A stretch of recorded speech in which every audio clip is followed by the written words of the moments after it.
from Los Angeles, it's hump day and time for the Kruse Control Show. Here's our host, Brian Kruse.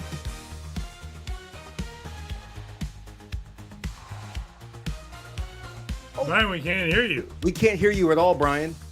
Oh, everybody, I am. We had an issue. Hey, everybody, welcome back to Kruse Control. It is Wednesday. It's Wednesday, December 18th, 2024. Welcome to Kruse Control, the home of entertainment news. I'm your host, as always, Brian Kruse. Welcome back, everybody. Hope you've had a great week so far. It is hump day, as the thirsty daddy has told you tonight, and we're so excited to be here again. I hope you humped it up the best you could today. And if you haven't got that hump in, you still got T-minus like 8, they got some time. You got some hours left to hump it up, depending where you're at in the world. So hump it up, have a great time. Welcome back. Happy to have you here. And joining us back on hump day is my frothy correspondent himself, the resident intellectual, Mr. Mike Casey. How's it going, Mike? Frothy correspondent. You know I always feel good when you play my intro music, Brian. Hi, thanks for having me, Brian. I'm happy. I'm excited to be here tonight. I haven't even looked at the chat yet. Hi, guys. How you doing, Mike? What's been up, man? I'm good. I'm struggling. I'm doing some international traveling coming up, so I tried to get all current on my vaccines like in one go, and like I'm struggling today after that. So that's good. It means I'm having a strong immune system response, right? So yeah, that's good to see. I'll try to bring all the love and energy that your beautiful Kruse Control audience deserves. What the fuck, Mike? I wasn't trying to be sarcastic or something, Peppy. Guys, I am not. I was just being a goof. No disrespect intended. Don't fuck around. Okay, good point. Fantastic. Mike's drinking, guys, so. Peppy is. Peppy. Mike, you better watch out, because Peppy might come after you. That's what I'm saying. Don't play hard to get, little bit. What does that even mean? Back off me, son. Yeah, okay. Well, good to see you, Mike. Well, I'm sorry. Excited. We got a great crew today. It's gonna be so cool. It's gonna be fun. I'm sorry you're feeling bad, but you know what? I know you'll get better, man. I feel better already just being here with all you guys. Well, and Enoch the Altrusion. That sounds like it has to be a comic book reference of some sort. It seems like it, right? I don't have Sean here to explain it to me. No, he's from Land of the Lost. Land of the Lost. Yeah. Oh, okay. Oh, is he a slee stack? He looks like a slee stack in the picture. Yes. That's what the character looked like. Okay. Yes. You're not old enough to remember it. I have strong opinions on that, but I will keep them to myself. Yeah, Peppy was also a big Nick at Night fan back in the late 90s, as I recall. He really was. I know Peppy. Ain't nothing wrong with snipping a little booty. Peppy. All right. All right. Well, good to see you, Mike. Good to see you. Watch out for the Pep Star. Thanks for being here, Mike. Happy to see you as always. And of course, our tech director. Good to see you, Queen. Our tech director is back, the thirsty daddy himself, Mr. G.R. Waters. How you doing, GR? I'm doing great. It's hump day. It is hump day, GR. My only question is it one hump or two? Well, that's on personal preference, GR. So if you're feeling frothy and foamy, it might be one. If you're feeling frisky and frantic, maybe it's two. Thirsty daddy. What if it's three? Who your daddy, thirsty daddy? You're doing good if it's three. Yeah, right? You got it, Debbie. It's got to be you. Yeah, how goes it? Pepe wants to know, I know you're doing well, GR? Yeah. Better all the time here. If I get much more technical, I'm going to actually know what I'm doing. Oh, Enoch, do you think that Peppy's cute? Peppy? I'm fly. What about you? Good point. Yes, let them know how you feel. But GR, looking good. I like that Christmas sweater you got there, that red. Ho, ho, ho. As my other shirt says, I do it for the hose. Oh! Well, GR, you should have been wearing. You wear that next time. I think you wore that other day, didn't you? Yeah, last Monday I wore my one of my Christmas T-shirts. Well, good to see you, GR. Good to see you. Good to be It's going to be fun. It's going to be fun. Bringing that tech support. And joining us back as well. Happy to have him. Coming a staple on Wednesdays, and I love to see him here. Everybody, welcome back. Director, writer. And he's doing a lot of projects now. I can't wait to hear more about it. Mr. Trevor Triggs. What's going on, Trevor? Hello. I'm not in my usual spot. I'm trying to figure out the optimal camera placement here. We got Audrey 2 as my co-pilot today. I just noticed that. I just noticed that too. Yeah, You'll get it figured out. You'll get it figured out. How you been? we'll get there. I don't know. It's in there somewhere. There we go. There we go. How's the directing project going on? You can't say much about it. Is it going well? Yeah, I mean, December is kind of fucked because of the holidays. So right now we just got some Google Docs going on. We're just throwing ideas back and forth. Come January, we'll start like really digging into it. So yeah, but I'm just happy that the ball's rolling at the moment. So. Oh yeah, I can't wait to find out more about it, man. So you're Trevor. Ooh, Trevor's in the house. Yeah, Welcome back, dog. Good to be here, Pepe. You got to watch out for that. He's feisty tonight, man. He's feisty. He really is. I like that guy. You know, good. Thanks, Pepe. Yeah. But yeah, I can't wait to hear more about it. You can't say anything yet, can you? You can't say anything. Not yet. No, I got a lot more people to get on board. Once all that's like rounded out, then I think I'll be ready to say something publicly. So. Okay. Yeah. Well, I'm waiting for it. I'm waiting. It's going to happen. I know. Happy to have you back here, Trevor. Anything else happening in your ethoverse you want to talk about before we move on? Anything you got going on? No, not really. That's about it. Just doing that and playing a lot of Fortnite. Yeah. I love that. That's great. Fortnite's awesome, man. Well, happy to see you. Looking great. Looking great, Trevor. Welcome back. Welcome back.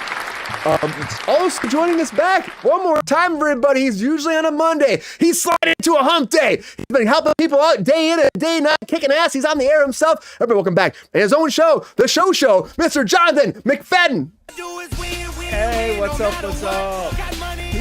Trevor, you play Fortnite? Who doesn't?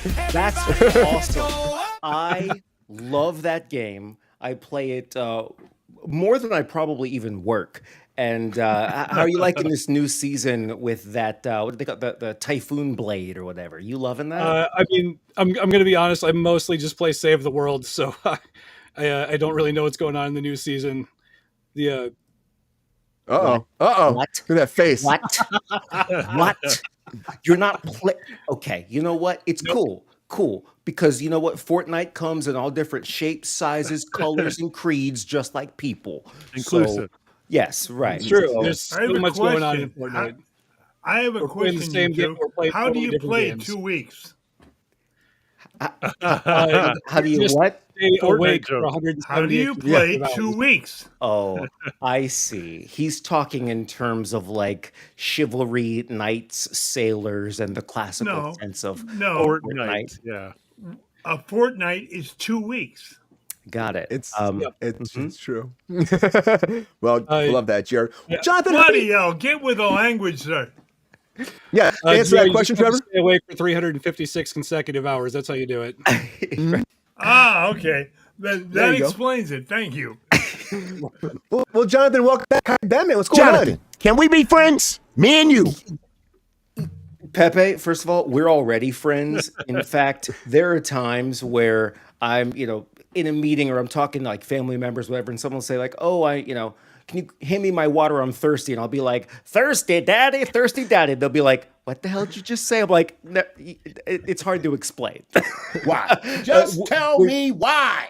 We're definitely already friends. No, Brian, I'm doing really, really well. And work is great. Life is good. I did have a bit of a stressful meeting today. What up, Queen? Shout out to Queen, everybody in the chat. Hey, Queen, good to see the Queen. Our Queen is here. Her Majesty. What's up, Edward Hyde?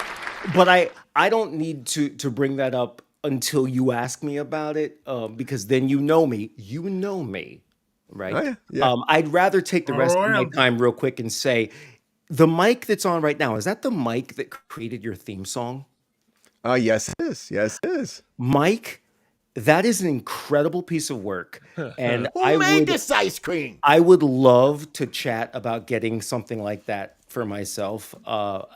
Job well done, sir. Job well done. And thank you for liking the background, Queen. It was the first green background I could find before the show. That was Enoch that likes the background. Or Enith, whatever. It's very tiny on this screen. Everything's so very small. It's perfect. It's perfect for everything. Well, Jonathan, you're looking good, looking fly. Happy to have you back on a hump day. It's a hump day. And Peppy disappears whenever you wave it around. Your pen disappears. Oh, your pen. I'm like, Peppy. Your pen. That's a Peppy for a second. I thought you actually had a Magic green I didn't. Is that an invisible link, That's man? Awesome magic trick. Oh, well, Yeah. well done. Hold on. Did you see what GR did right there? Well done, GR. Man, oh man, who pissed Go with in the what you got. weeds? I don't know, Peppy. I don't know who pissed in the Wheaties. Well, I'm happy to have you here. It's gonna be a fun. Thanks, Jonathan. I'll be happy to put together something for you if you're interested. I'm for real. It's no, catchy. that's no It's problem. quick. It's really a terrific theme. Like Yeah. honestly, I'm glad Where are you you going with enjoy it. this? I'd be happy to do the same for you. Yeah, well, Mike makes some great music. He does. So shout out to Mr. Mike Casey, our frothy correspondent, bringing the tunes, and bring the bee's knees, bring the wax. Love it so much. If we ever are covering a Pokemon story, you can play as the intro of my latest creation. I will become a Pokemon, which is that's the latest song. Oh, I forgot about that today. Right. I gotta put that in there. Mike. You All should right, send me a next one. reminder. I was selling What? Pokemon today. I was actually selling Pokemon really? on TikTok today. Yes, I was. I was Snorlax has done. What the heck's his name now? There's so many Pokemon in my head. I was selling like a bunch of them today. But it's you were selling Pokemon. yeah. I'm The selling. links, I can't find them. I don't know if they're saved on TikTok or how they're distributed. Hold on. Yeah, the show? Pokemon aren't real. How are you selling them? Because I'm a pimp, Jonathan. I'm a pimp. Pokemon. P-I-M-P. I'm a Pokey pimp. Pokey pimp. Pep starts cooking. So you're a Whole whole new pimp, meaning. huh? Whole new meaning to the word Squirtle. Oh boy. Want to see this? Oh, Anyways, Good one, Mike. 10 minutes into the show. I'm ashamed. Bye, It's a everybody. good thing. Oh boy. Anyways, everybody. Squirrel all day. Good to have you all here tonight. Squirrel into the air. Happy to have you here as always. Happy hump day. But of course, it doesn't matter what day it is on Kruse Control, Pokemon. It could be a Monday, a Wednesday, a Friday, a Saturday, a Sunday. Any week, there's always one thing going down, everybody, and that is a lot of breaking news. Come on.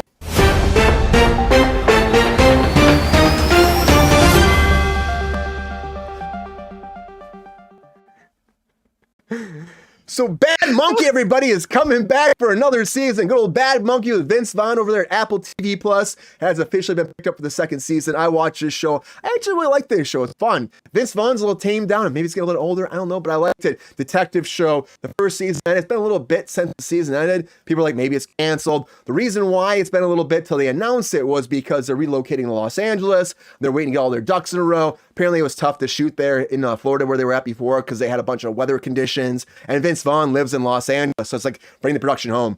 I love this show. If you haven't checked it out, please check it out. It's very interesting. It's a fun show. There's not many monkeys in it, so the bad monkey thing, I guess it works. But there's one monkey he's kind of a bad monkey. He's kind of a jackass at times, but he's barely in it. So I don't know. But speaking of bad monkeys, there's a lot of bad monkeys in that Silo, everybody. And Silo is coming back for a third and fourth season. Oh, That's yeah. right. Also, I know, Mike, also on Apple TV Plus, the first season aired, waiting a long time, second season airing right now until January. Rebecca Ferguson's back, and she is signed on for the next 2 seasons as well to finish the whole show up. It's amazing. The showrunner, Graham Yost, is super excited about it. He said, we're going to get this whole story out. It's based off Hugh Howey's New York Times best-selling trilogy. Of course, it's called Wool, which is a fantastic thing. And it's, dystopian planet where something happened. They don't know what happened yet. We haven't found out in the show. But everybody's living in bunkers now, and they're in these silos, they call them. We're going to find out how we get there, what happens with Silo moving forward, and I can't wait to find out because the downfall of society is always interesting to me. And you know what? I'm also excited to see, maybe it was something like Idiocracy happened. Maybe that's what we got to the Silo, but Idiocracy 2 might still happen. It might still happen because which I think is interesting, that like after all this time, it's been years, but it's back in the air. People are talking about Idiocracy these days. But Luke Wilson was recently saying that he's always pitching this to Mike Judge to do another one. He's like, his whole premise is he wakes up, gets frozen 500 years in the future. He's the smartest man on the planet. Him and Maya Rudolph, who was a prostitute back in the day, she gets frozen too, and they have to save the world. And on top of that, too, they're putting Gatorade on plants. I don't know if you guys have seen this. You got to check it out if you haven't seen it. Gatorade on plants because it has electrolytes. And I see that online all the time. People are like, check out Prime. It has electrolytes. Oh, bro, it has electrolytes. Oh, it's fucking fantastic. And I'm like, is this where we're going? Is this where we're going? Is it becoming that? I hope not. But I do say I would love to see Idiocracy too. The idea would be to take them back to present day. That's what Luke Wilson wants to do. Take everybody back to present day and let them see what the world used to be like. I think we just keep going forward and see if they can actually fix society, because I don't know. But speaking of Idiocracy, that's been happening over at Sony so much. I mean, whatever happened with Craven, whatever happened with all their franchises, Madam Web. You know what? I think people are talking about it. It's trending these days. It just is.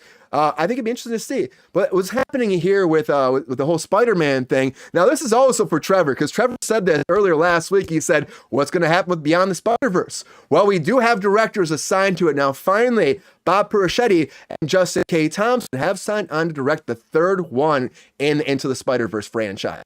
Now, what's happening here? These guys have been involved behind the scenes for the whole process. It makes sense if you're asking me. If you're finding people to take over, these are your guys. Now, Persichetti previously served as part of the Oscar-winning team directing the whole first one, Into the Spider-Verse, and was also executive producer on the second one. And Thompson served as production designer Into the Spider-Verse, where he was the actual person that made the whole groundbreaking visual style for it. So these guys have been having their fingers in the whole thing, directing in a lot of ways too. What surprised me was that Phil Lord and Chris Miller are still signed on as executive producers. They got kind of fired from here, and the whole, Spider-Man Noir is kind of on the air with them directing. I mean, that show is still coming. They're filming in LA. But Sony's gonna get their shit together. People are saying they're gonna sell Spider-Man back to Marvel. Bullshit. Can I say bullshit? When people say that online, you guys just don't get it. Oh, the movies are bombing. Yeah, they're bombing. But you know what? They make money off Spider-Man. Every time that Disney does Spider-Man and Marvel does Spider-Man, they make money. Why don't they sell their cash cow? And it's been the highest grossing franchise ever. Anything they've done at Sony. They're not selling that shit for $1 billion. I don't think it's not gonna happen. But I don't think I also think on top of that, Marvel will just keep going, of course. They want to do more Deadpool and Wolverine. But of course, Ryan Reynolds came forward and said, I want a Deadpool 4. I want Deadpool to be in his own movie, not a movie, more be like more of a sidekick for anybody else. He was saying that Shane Tate Young, he wanted to be with him maybe in a movie with Gambit. But also he said that maybe the Avengers is the place to be. But he shouldn't be an Avenger. He should be like a side character that's outside the Avengers trying to get in. If he becomes an Avenger, it ruins the whole Deadpool premise. But he wants to work with Hugh some more and make some more movies. I guarantee these guys are back. Again, they recently said not too long ago, Kevin Feige said you're going to see them back before you know it.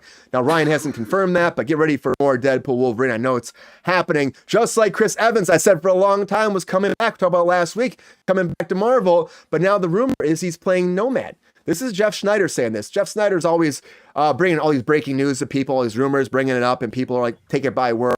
That it's like, this is truth.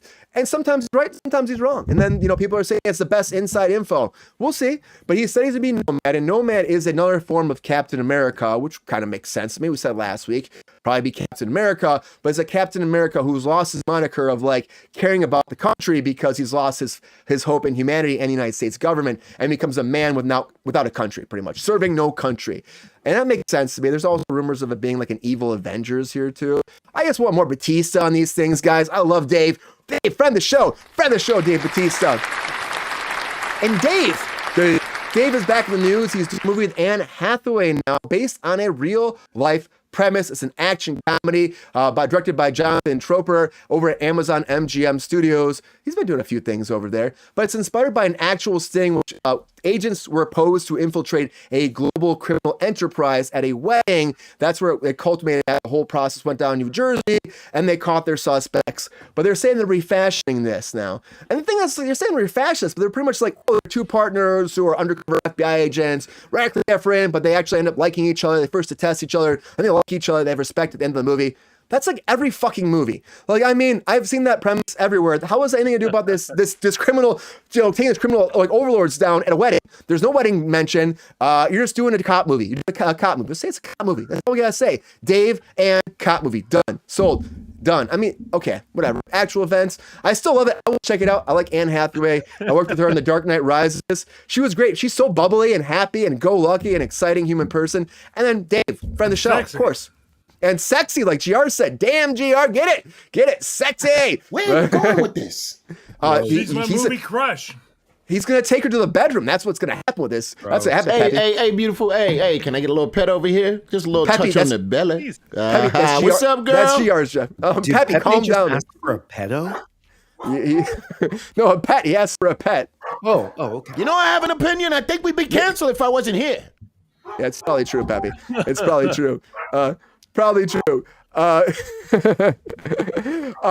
But Dave is coming back. I'm super excited about that. But also something that might come back that I would love to see is City Slickers 3.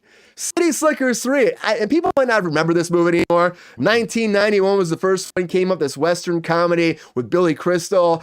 And honestly, guys, like he's saying in an interview recently, he has this Apple show and they're asking about it. And he said, there's been a lot of rumor. They're talking about it. They're asking about City Slickers 3, but he'd like it to be its own kind of contained story, not like a direct sequel to the second one, which didn't do that well. But pretty much about a bunch of friends that go to a saddle ranch or a ranch to just go live as like, we're back in the day, pretty much like cattle wrangling and hanging out together and bonding and trying to find gold. And actually find real gold in the process. Come and get it. Come and get me. Come and get me. If you've seen that movie, I love that movie so much. So please, let's get more Billy Crystal, more City Slickers. And I'd also be down for more Mask. More Mask. Come on. Let's do the Mask 3 as well. But Jim Carrey's asked about this. Can you count the Mask 2? Anybody out there? Can we count the Mask 2? Because I don't know if we can. No, right? I don't know if we can, because The Mask 2 was like its own little beast, and I feel like that was different. We didn't have Milo, we didn't have Jim Carrey, we had, I don't know who was in there. It was like the son of the Mask. Son of Mask, yeah, with Jamie, what's his name? Frank? It doesn't matter what his name was. It doesn't matter. The 90s cartoon on Fox Kids was better than The Mask 2. Jamie Kennedy, there you go. Jamie Kennedy experiment. Stop Jamie Kennedy. Yeah. I know, Peppy. Stop the reboots. Can we get something that's closer to the comics this time? Oh, that'd be cool. That'd be cool. You read those comics, Trevor? I have. They're absolutely batshit. You're asking for so much, sir. Who published those? Is that like I know nobody's going to want an Vertigo R-rated or some Mask. shit? It's Dark Horse. Dark Horse, yeah, it would have to be. Oh, Dark Horse. That sounds right. Oh, that's great. Well, we'll see. Maybe they will take your advice here, Trevor. People listen to us from Dark Horse, right? And from every big national studio, right? They're all listening to us. Enoch, yeah, there was the Son of the Mask. I guess it's kind of a sequel. Kind of, and it's not really, but it is. It's sucking. Don't waste your time finding it. Yeah. Now, is Dark Horse McFarlane? Is that McFarlane? Is that Dark Horse? I know no is correct. He might be Image, or he might be one of the other. Yeah, he was primarily with Image, wasn't he? Yeah, I thought so. I think Artist so. owned. The Spawn guy, the guy who did Spawn, is that Dark Horse? No, No, we gotta hit the Google though. Spawn is embarrassed if he's watching now. We have the internet. I guess we could look things up. Oh, what a concept! I'm just saying, I would love to see The Mask, the comic, made by the same, whatever you want to call it, producers, whatever, that McFarlane, made yeah, it is. Spawn. Image was done. You could always ask What up, Sean Sean? in the But chat. they were ascendant at the same time. Oh shit! You say his name and he appears. Hi, Sean. Hey, what's up, man? Etrigan Sean there. But I would say the Son of the Mask was a bunch of bullshit, guys. Like, I don't remember any bit of 1 second of frame from that movie. You know, I just don't care. Not even the first one? Now, the first one I know 100%. I could smoke it, and I could do that shit from like fucking start to beginning. We actually did a short film release, and my buddy Spencer has been on the show. He played the Mask, and the makeup for that was awesome. He did the conga beat, and he was dancing and shit like that. It was great. I can't wait. Evil Spencer. We'll talk about that when we release that pretty soon. But I hope Jim Carrey comes back for the Mask. Come on, you're doing Sonic the Hedgehog. You can do the Mask. And also, WB, please give Guy Pearce more jobs, because Guy Pearce I love. Yeah. And apparently, there was an executive mic at WB that hated him.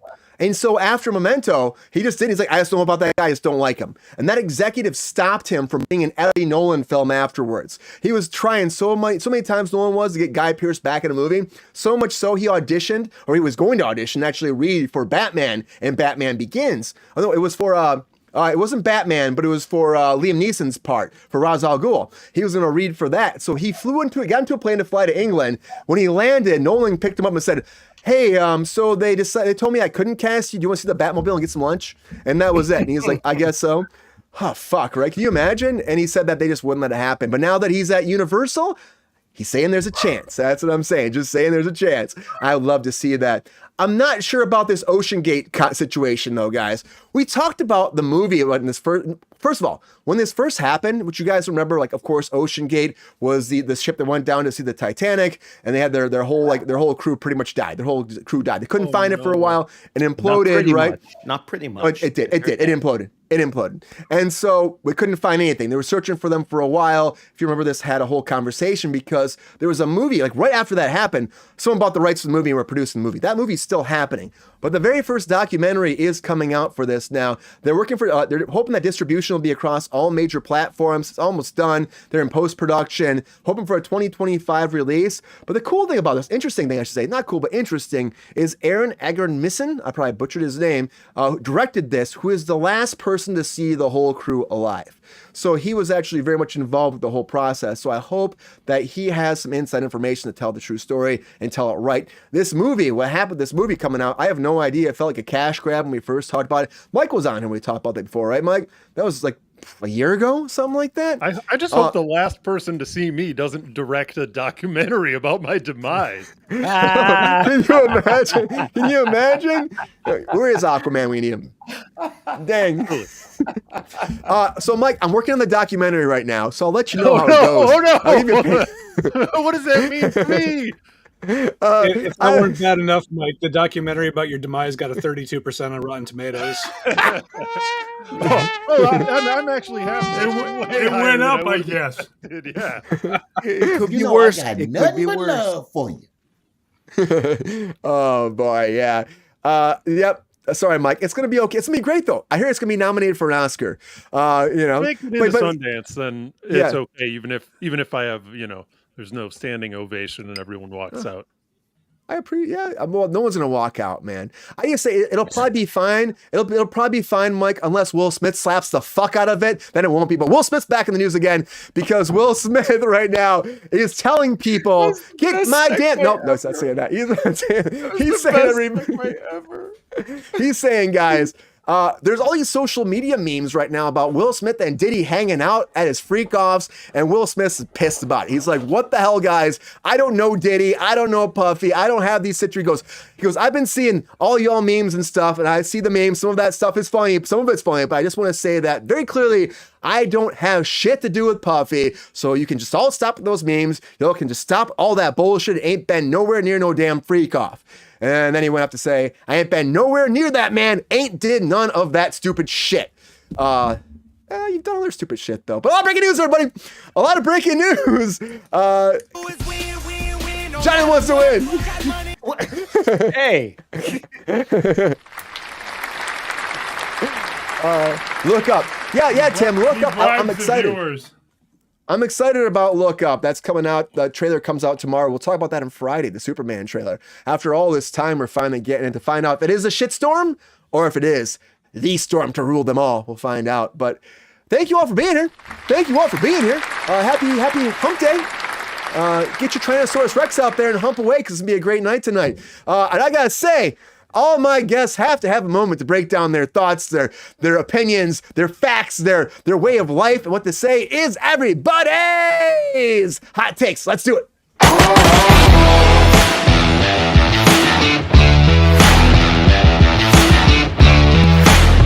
He is reposting too much.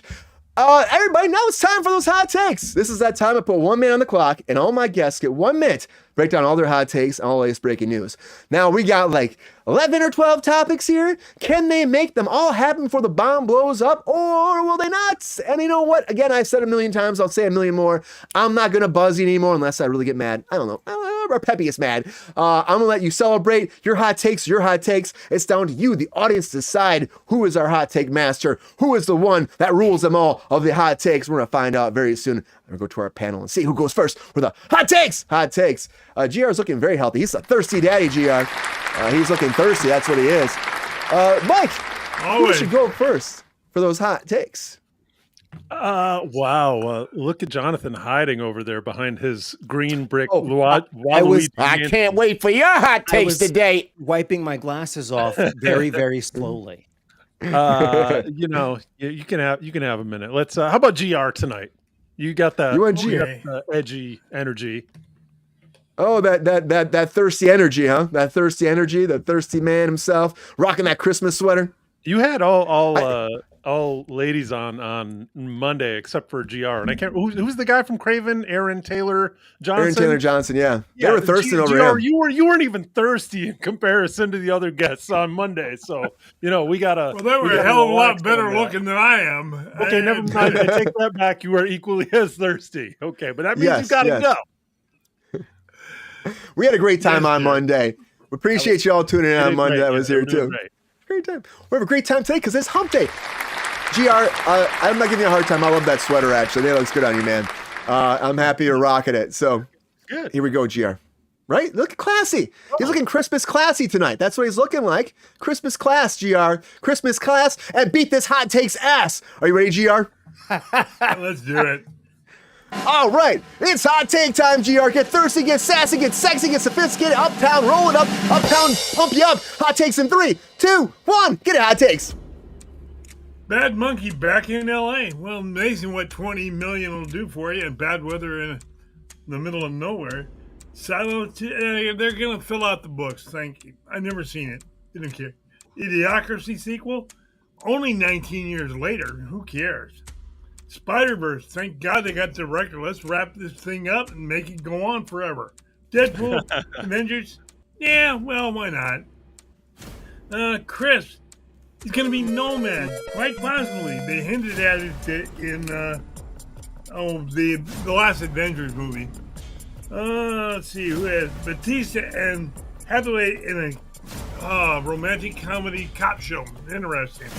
Can't wait to see it. City Slickers 3? We'll see. I like the first 2. That was weird. Pierce blacklisted. Why? The man's a great talent.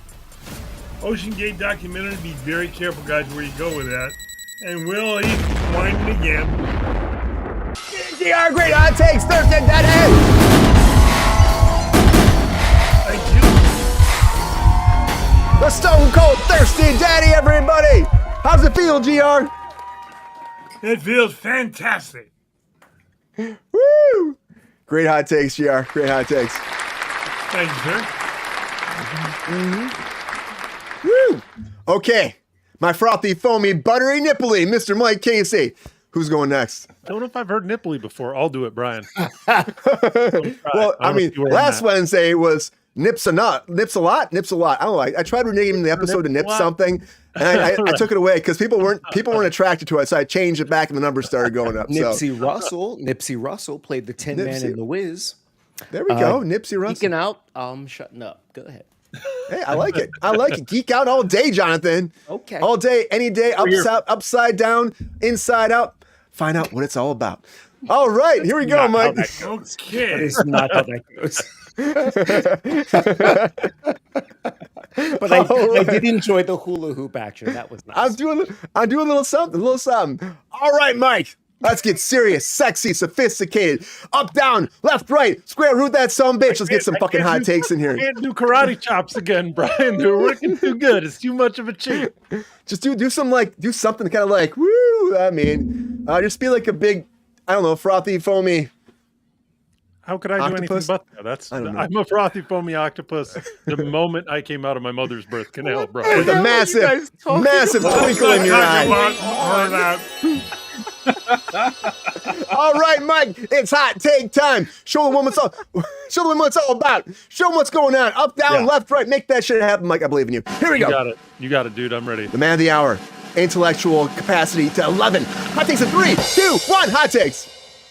Hey, Will Smith says stop the memes. You better be careful, guys. You know what might happen if you don't. Oceangate documentary. I blew my joke on that earlier. Guy Pearce, he couldn't be in Nolan movies before? You couldn't pull that shit on Christopher Nolan now. You couldn't tell him that he can't have an actor. That wouldn't fly. Jim Carrey coming back to The Mask? No. The City Slickers, like, it's more nostalgia stuff. Like, but it's so old. 33-year-olds now, like, or that's how long ago the movie was. Like, it's too far back. You're reaching up an old tree. Batista, yeah, just keep getting work, man. We love it. And that movie, you know, Brian, you said it is formulaic, but like, I'll watch it for sure. It'll be great Netflix fodder or whatever. Chris Evans is Nomad, but the character is Yes Mad, even though they're named Nomad. That's for you, Enoch, in chat. The rest of them, you just got to come up with yourself. Brian, if you got your finger, I'll take the horse. No, it doesn't do it anymore. Hey. Now it's so comfortable again. Wait a minute. That's funny. That's I got great my- hot takes, Mike. I got my Burt's Bees ready here, just in case of a loss. Hey, man. Uh-huh. Hey, man. Great hot takes. Great hot takes. We appreciate those hot takes, Mike. Appreciate those hot takes. All right, Trevor's up. Trevor's up. Well, I mean, I don't know if you're jumping past our intellectual here, our man of the hour, Mr. Mike Casey. I thought he's decided. If he's that terrified, I think I agree with. I think it's Trevor's stressed turn. out about this from the moment I log in. But that's the thing. If you're stressed out, you can't wait until the very last possible moment. That's just elongates and prolongs your stress. I am a bit of a masochist and a coward, but I also give you extra credit because I think Yes Mad goes down as my favorite hot takes moment. I'm watching you, Jonathan. All right. There's no accounting for taste, Jonathan. Trevor, you there? You got Audrey too? They're backing you up, bro? I'm ready. Can you hear me? Am I still too far away from my mic? No, you sound good. No, you're good. No, you're good. You sound good. Good. All right, Jonathan. Jonathan's going to hold his horses right now. We're going to go to Trevor. All right, Trevor. I can't wait to find out what's happening today because I know you've got some hot takes every time you're on. Oh, I got at least one real spicy one in here. All right. Whoa, I'm excited. gross. Bring on the spice. Gross. Bring on the sizzle. Bring on the fire. Let's make it happen. Come on, Trevor. Let's make this go down like it's All right. Donkey Kong. All right. Hot takes in 3, 2, 1. Go down. Diddy Kong Racing. Go. Hot takes. Good news, Bad Monkey. More Rebecca Ferguson is good, and I'm happy that showrunners get what they need to finish their stories. 4 seasons, that's how you know it's not Netflix. I hate Idiocracy, a movie which made eugenics mainstream. Watch WALL-E instead. This is a shocking good news for the Spider-Verse. It makes me feel like the movie will actually come out. Deadpool joining the Avengers is no surprise, although I feel like it's going to be a challenge to match tone. I have a theory about Chris Evans as Nomad that is too long to fit in here. The Hathaway-Batista movie sounds cool. It makes sense for him after Glass Onion. I'm going to go out on a limb and say they're going to call this City Slickers Legacy because most people don't remember that there was a City Slickers 2. Jim Carrey said that he only came out of retirement for Sonic 3 because he, quote, bought a bunch of stuff. Mask 2? How much stuff did you buy, Jim? Guy Pearce versus studio politics, we all lose. I already saw the Oceangate documentary. It came out last year and it was called Memes. And oh, Will, please Google the Streisand effect. Wow. Great hot takes, Trevor. Woo! Wow. Nice work. What a run. Okay, Jonathan, don't choke up now. No, I'm just saying that was the smartest, the absolutely most intelligent hot takes I think I've ever heard. That's Trevor. You haven't been on with Trevor before, Jonathan. I guess I haven't because I didn't even understand the terminology until we got to like number 4. That was great. Thank you. You should have gone before him. Oh, no, most people don't like to go after me. No, it doesn't increase or decrease my level of fear. It is the same Get on with it. level. You're killing me, man. I'm ready to You're go going to be last. great. I have faith in you. All right. Jonathan, you're going to do great, man. Yeah, here You're we going to do go. great. Yeah. All right. Okay, I'm ready. Green All right, for go, I believe- my man. I believe in you. I believe in you. I believe in you. Jonathan, bring it back. Bring me back. Do. Make it happen. Here we go, Jonathan. It's hot take time. Let's make some magic, man. I got that magic stick. Here we go. Hot takes in 3. Throw that at him right before he starts. Okay, talk about bad monkeys. It seems appropriate for a Hump Wednesday. Silo. I loved the show more than the books. That's rare. Idiocracy, or whatever. Is this just another iteration of Encino Man? Seems familiar. Seen it before. Done with it. The whole Spider-Verse thing, I don't participate. I'm very much an arachnophobe, so I'm not interested. Deadpool. I love that he breaks the fourth wall, but it's better to break somebody else's wall. Let's see, Chris Evans, what's Nomad? Dave B, I'll watch it. He's worth it. He always does great movies. City Slickers, I don't know what that is, so sure, I'll check it out. But I love Billy Crystal. The Mask, most quotable movie of the 90s. Guy Pearce, don't know him. Oceangate, that's sad, but hey, let's check it out. It's important. Same thing with Titanic.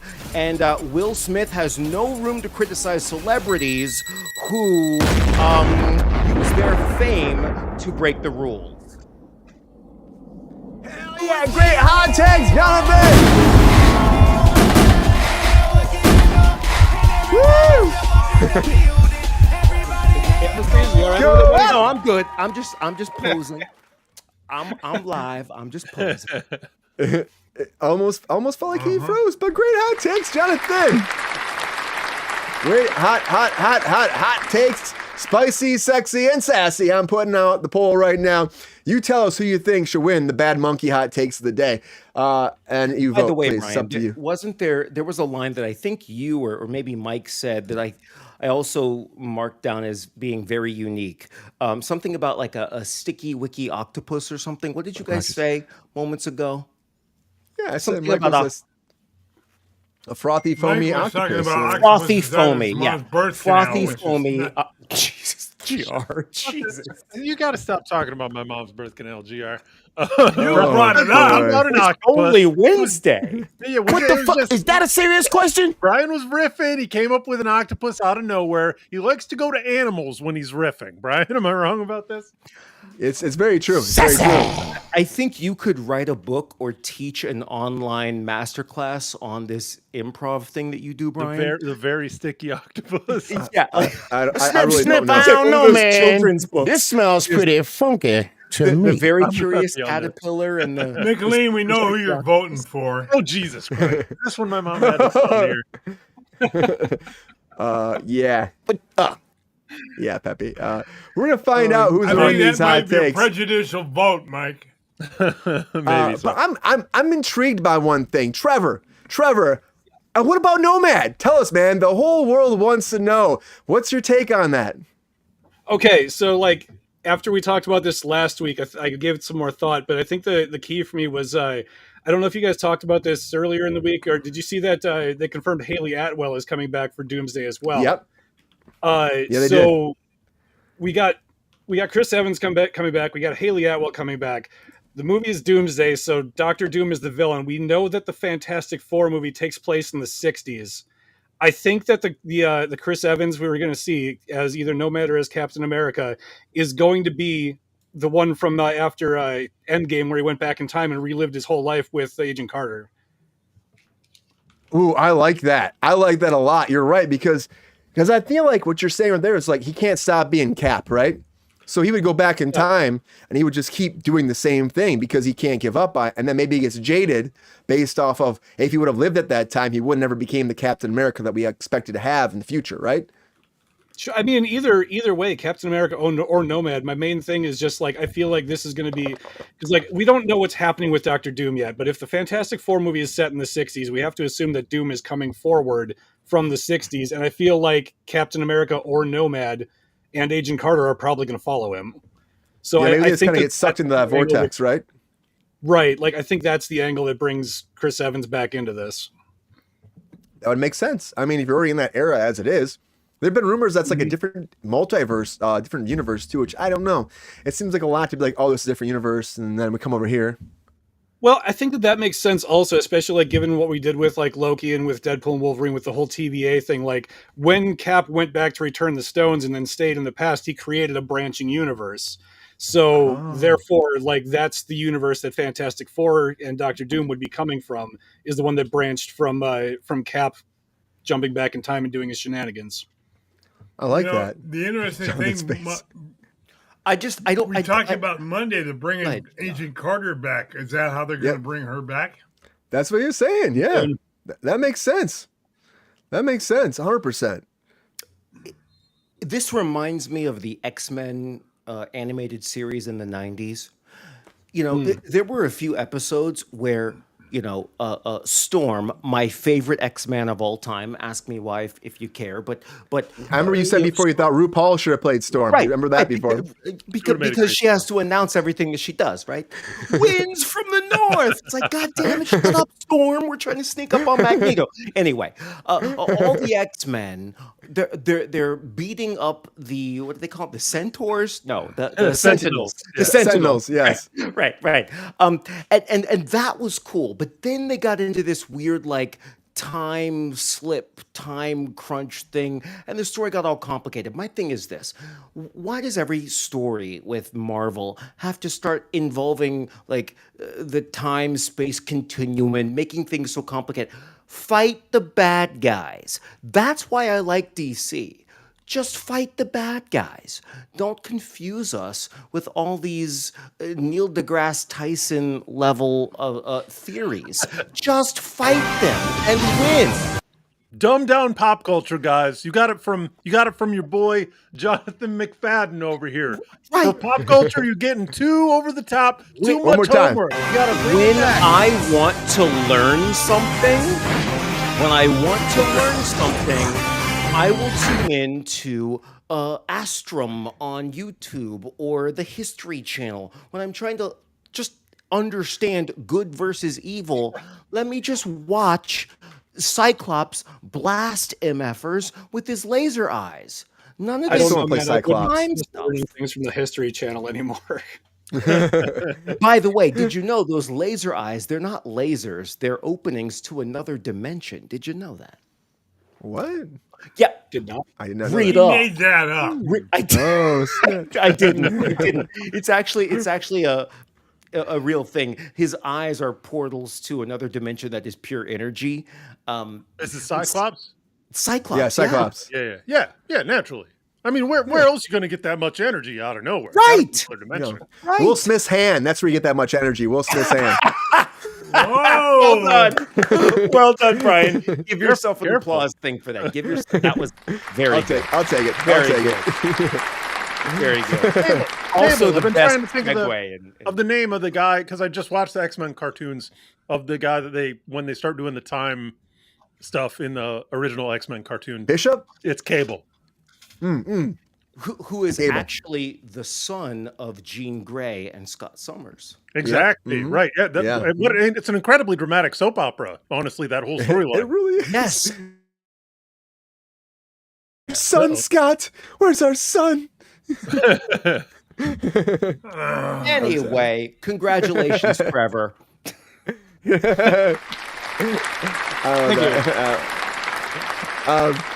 But I would That's for say me. that It's not official. We have no idea who actually. we have no idea.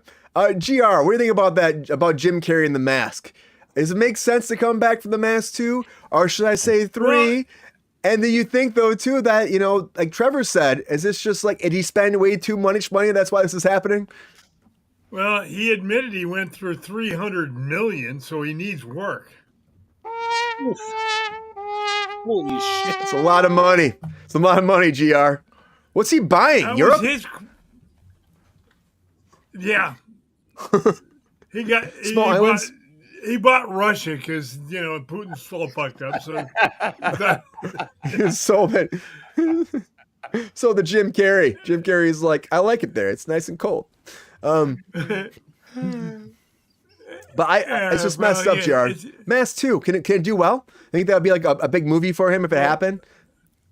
well, this would be isn't this Mask 3 because his son was in one or something? Yeah, I keep But- saying 2. I mean, it's confusing. You know what I mean? Do we ignore Mask 2, the son of the mask? We don't even I call it did. Mask 2. It was one of the worst movies I ever saw. Does it connect at all? I don't remember at all. I can't tell No. you. Yeah, I didn't think so. I didn't think so. But So it's not. I not would worth it. love to see Jim do another one. I love his work. He's a crazy son of a gun.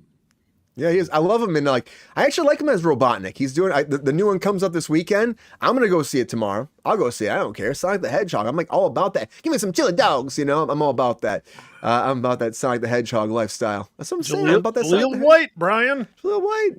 I'm bummed he didn't get the job. Why didn't he get the job? Why we replace him with Schwartzman? I'm like, because Jaleel job. He's the best Sonic voice ever.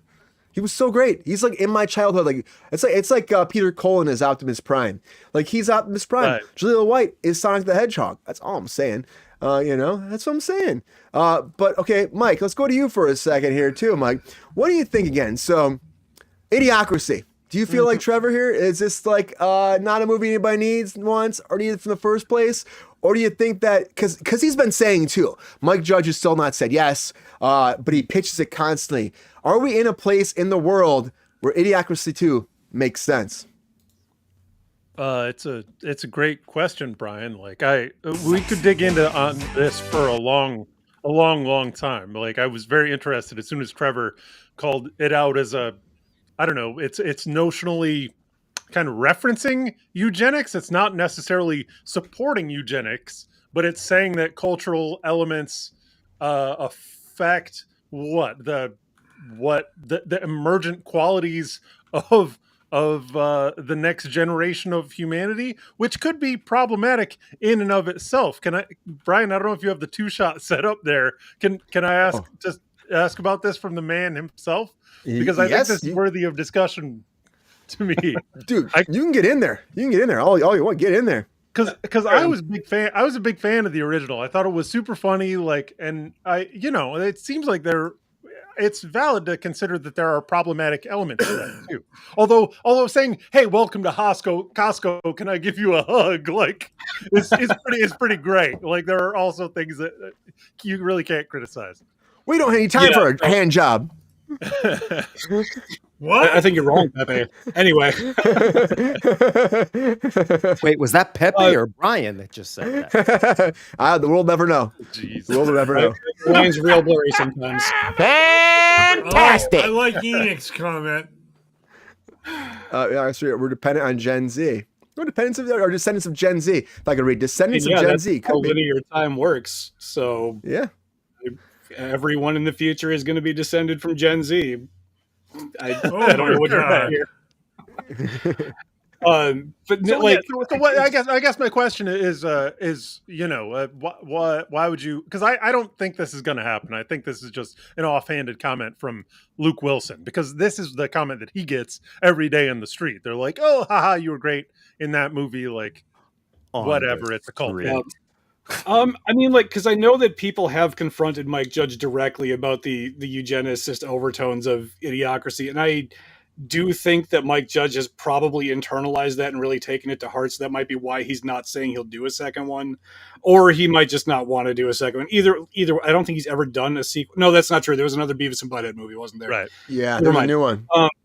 Yeah, but it's because like that's the whole thing. Like in the beginning, it's just like the movie is like built on. It's like, oh, people kept getting stupider because dumb people kept having babies, and it's like that's not how that works. Lots of dumb people have smart babies, and lots of people, and like and even like intelligence is like a weird like nebulous thing you can't really judge anyway. Like a lot of people are book smart, but like not streetwise, or vice versa. Like intelligence adaptivity would be like a better metric. Great point. What's that? I said adaptivity would hypothetically, even in the eugenic model, kind of would be a better metric than. I mean, like even when you look at adaptivity, like I mean, I'll agree that like generations are having harder and harder times of doing that. But like the thing is, Idiocracy places the blame on people for like going that way intentionally. That's why I said you should watch WALL-E instead. I think WALL-E very correctly puts the blames on corporations who are intentionally dumbing people down for profits. So like I think WALL-E explores that idea much more succinctly than Idiocracy does, where instead of like blaming people for essentially what corporations are doing to us, for like making us more and more helpless, which they are, like it's people don't know how to do basic things anymore because we've been sold all of this like bullshit that makes our lives easier, which can be nice but shouldn't be relied on the way that we do. Right. So when your governor removes like books from your children's library about science. Like you can't really put that onus on the individual, right? Right, like it's not people's fault that they didn't have access to books. Like those were taken away from them by people who didn't want them to have power. And I think that's like where the real issue is. So like you look at Wall-E, Or like teaching them Wall-E how was to just write. like showing like What a concept. Yeah, they should have What's done it that? right. I'm just surprised that you gained all of this knowledge from the 2-hour screensaver that is the movie Wall-E. It's a great movie. There's It's so a great much in there, movie. Jonathan. Yeah. I don't know Yeah, if you I have mean, friends about that. you should watch of those that videos. I tape. would rather watch, remember from the 90s, that maze screensaver where the walls look like bricks? Oh, I and also you're love going that. through the maze on your Windows. I'd rather. Hey, I was man! more interested in that than Wall-E. I love the idea of Wall-E, but when I saw that movie, I'm like, somebody jiggle the mouse so I can watch something that actually has some narrative. Wow. I mean, I don't Exactly. agree with you at all, but Jonathan, you're entitled to your opinion even if it's wrong. Oh. No, you're correct in that. I don't even think I'm right because so many people love that movie. I'm just telling Some you my people do. opinion. I mean, I I mean, watched right? this. you don't- Yeah, this looks like good. why do you what do you mean when you say it doesn't have narrative? Like what are you looking for that you think Wall-E is lacking?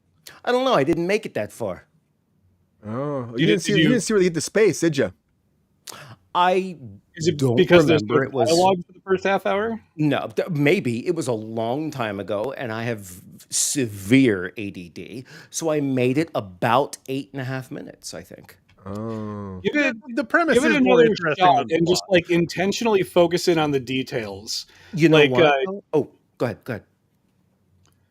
No, because I mean I have ADD also, and I just like I find myself like if I'm looking for things, I'm like focus. I don't know if this helps you. I know everybody's ADHD is different, but like if you like hone in on like the details, and if you're intentionally like looking for what's actually happening in the frame, and not just looking at like what's like the focus, like you like if you pay attention to like what are Wally's intentions, like while he's doing these things, why does Wally do the things that he does? Why does Eva do the things that she does? Like even if you're like not like just along for the ride, just like in your head, just start asking yourself, why is this happening? What's going on? And see if that changes anything for you. And if it doesn't, that's fine. I mean, Here's You know, something. Here's not something everything works that for I everybody. will. Here's something that I will always do, no matter what. I want Yes, more. I will always. Wait, what's that, Pepe? I want more. Oh, well, He wants less, he said. I will always give a second I chance, want more. second chance, second take, second look. Last time I watched Wall-E was probably when that screensaver I referenced was popular. So, and I haven't watched it since. So maybe if I go back and watch it now as a 41-year-old, maybe I'll You're telling you, appreciate it more. putting your age out there, huh, I ain't Jonathan? ashamed of it. I'm 41 years He's a old. youngster. You're only he 1 has year no older than me, perspective. so- I'm old. I'm old, sniffing. bitter, and angry. You're It doesn't too matter. young to be calling yourself old. Stop it. Well, the point is, I will go back and watch that just for this conversation. I'll make it as long as I can. I'll time it, and let's see how long I make it. right. But last time I can make watched it, it, man. I don't even think I could drive. So, like, what year did that come out? It feels like forever ago.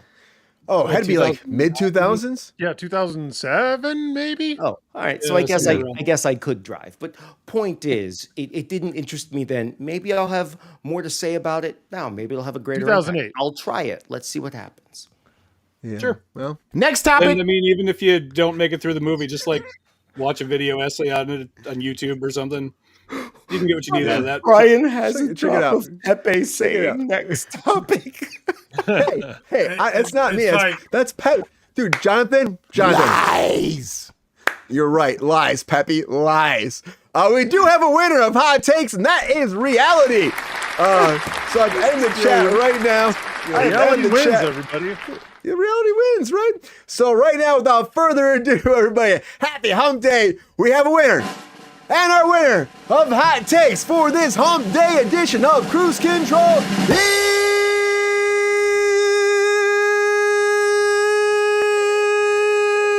is Mr. Mike Casey. Congratulations, Mike. Hey. Whoa! mom You won't didn't help. have to do any karate this time. No help. Oh, what was that, Trevor? I said you didn't even have to do any karate this time. No, that was no No karate karate. at all. Unassisted. Thanks, everybody. I appreciate You it. know- got an assist, Mike. If we Were they voting for the perfect beard or the best hot takes? I'm sorry. Oh, come you on. know, the shenanigans are this. Like Trevor was up for a long time, and then something shifted while we were talking, and Mike won. I don't know, Mike. Did you show your nipples tonight again, or what happened? I don't know. I can't. Brian, No, Brian, his mom voted. one doesn't. That may be so. I do not dispute this fact, GR. But I didn't have. Well, Jesus Christ, this is a. Thanks for coming on to the show. Thanks, Buffy. yeah, Peppy. Well, appreciate you. Great hot takes across the board, everybody. Thanks, chat. Fantastic hot just takes. hot Look, takes. Brian. There's like 4 more segments. We have gone way off topic, but we got a lot more to talk about. We're going to karate chop our way through this show because, everybody, we have a new Karate Kid coming out, and the trailer finally dropped for Karate Kid Legends. Let's talk about that in our trailer talk.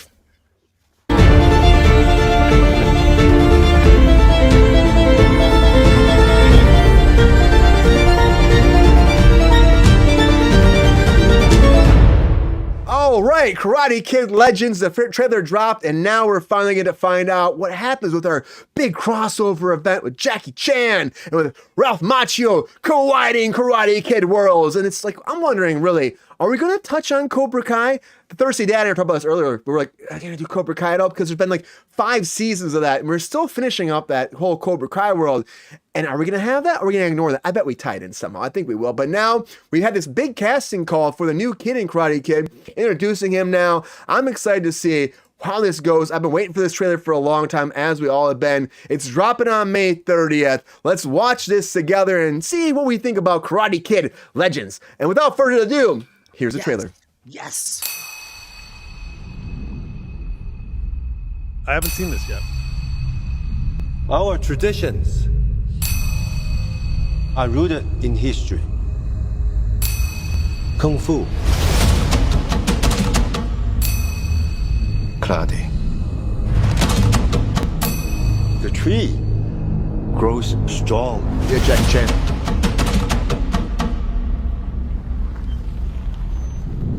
You knew Mr. Miyagi? I did not come looking for Sensei Miyagi. I came looking for you. It's wild seeing them together. Hey, there he is. What's that guy's All name? right. Ralph Macchio, Ralph Macchio. Thank you. In life, the Karate Kid. we have Jackie only Chan one is his question. name. I recognize him. Thank you, Jonathan. Is it worth fighting for it And Canadian. Yeah, the, or not? of course. Yes. Good actor.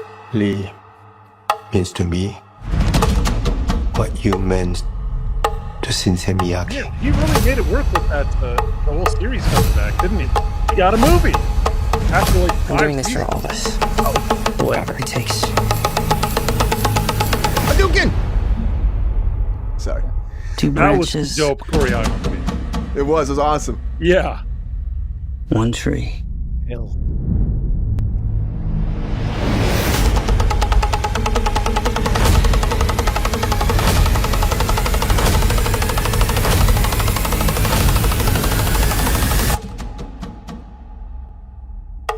Macchio's getting old.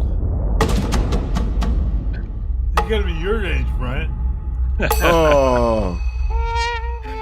In theaters May 30th. But the idea is Ben Wong's character actually is a kid who moves to America, and then like he's getting into a lot of fights. He doesn't want to have to fight. He's trying to defend himself.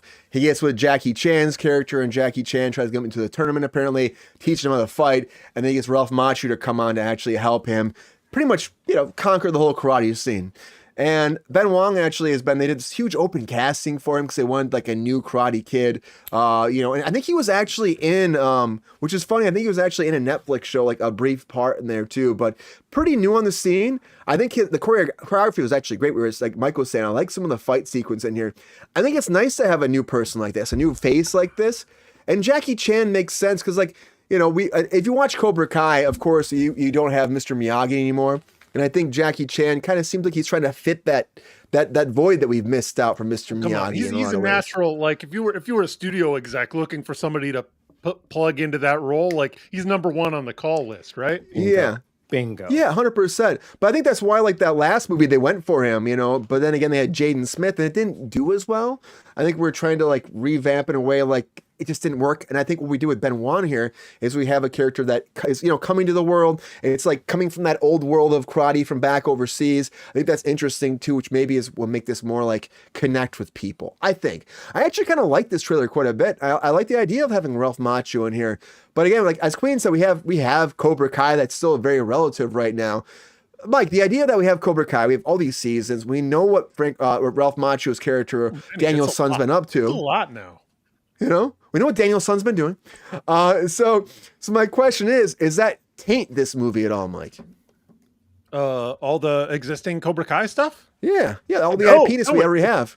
It builds an audience, Brian. Are you kidding me? Like that's the whole reason this shit got greenlit. Yeah, I can see that. I can see that too, because again, people are so on the Cobra Kai wagon right now. And this is the end of it. Daniel San. That's what I was trying to think of when I saw him. I was like, oh yeah, that's his. Yeah, that's what. Right there, Mike. It's good. But Mike, you see this? Does this make you excited for it all? Do you think this could be a big hit at the box office? I do think it could be a big hit at the box office. I think because they have that built-in audience, because Cobra Kai was a runaway hit on Netflix. I doubt anybody expected it to do nearly as well as it did. 6 seasons good for Netflix. 6 seasons good for Netflix is incredibly good. I don't know how many. Even the fact it came from YouTube, though, the fact they got canceled at YouTube after 1 season, then Netflix picked it up. Is that what happened? I was telling you.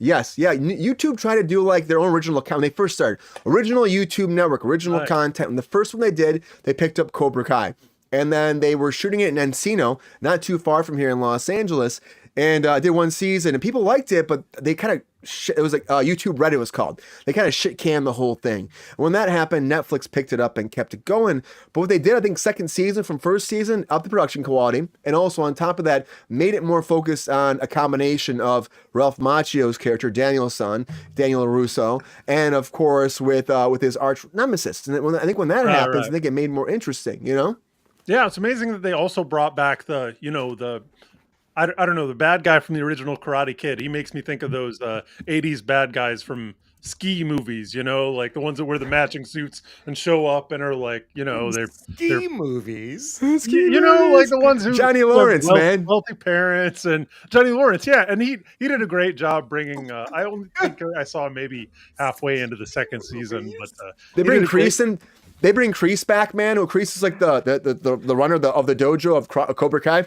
Mm-hmm. He kind of becomes. They bring Reese in. They bring in they bring a bunch of different villains from the original movies, and it's pretty great. It's pretty great what they do. They touch on all the different villains from Karate Kid, which I think works really well. This is so separate though. But is this introducing Karate Kid to a new generation different than that at all? Do you think?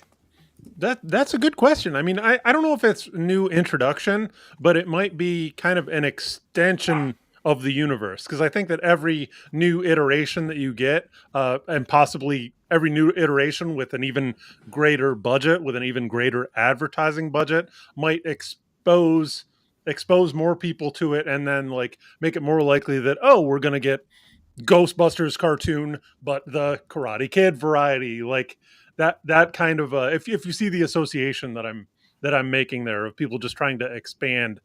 Because they're on the lookout for IP. They're on the lookout for IP, and Ralph Macchio really killed it in terms of, for years and years, he was hawking this project. He was trying to make this happen, and I think that it would have been a bad bet to 10 years ago make the bet that this would ever happen at all, that this movie would ever happen, that this series would ever happen.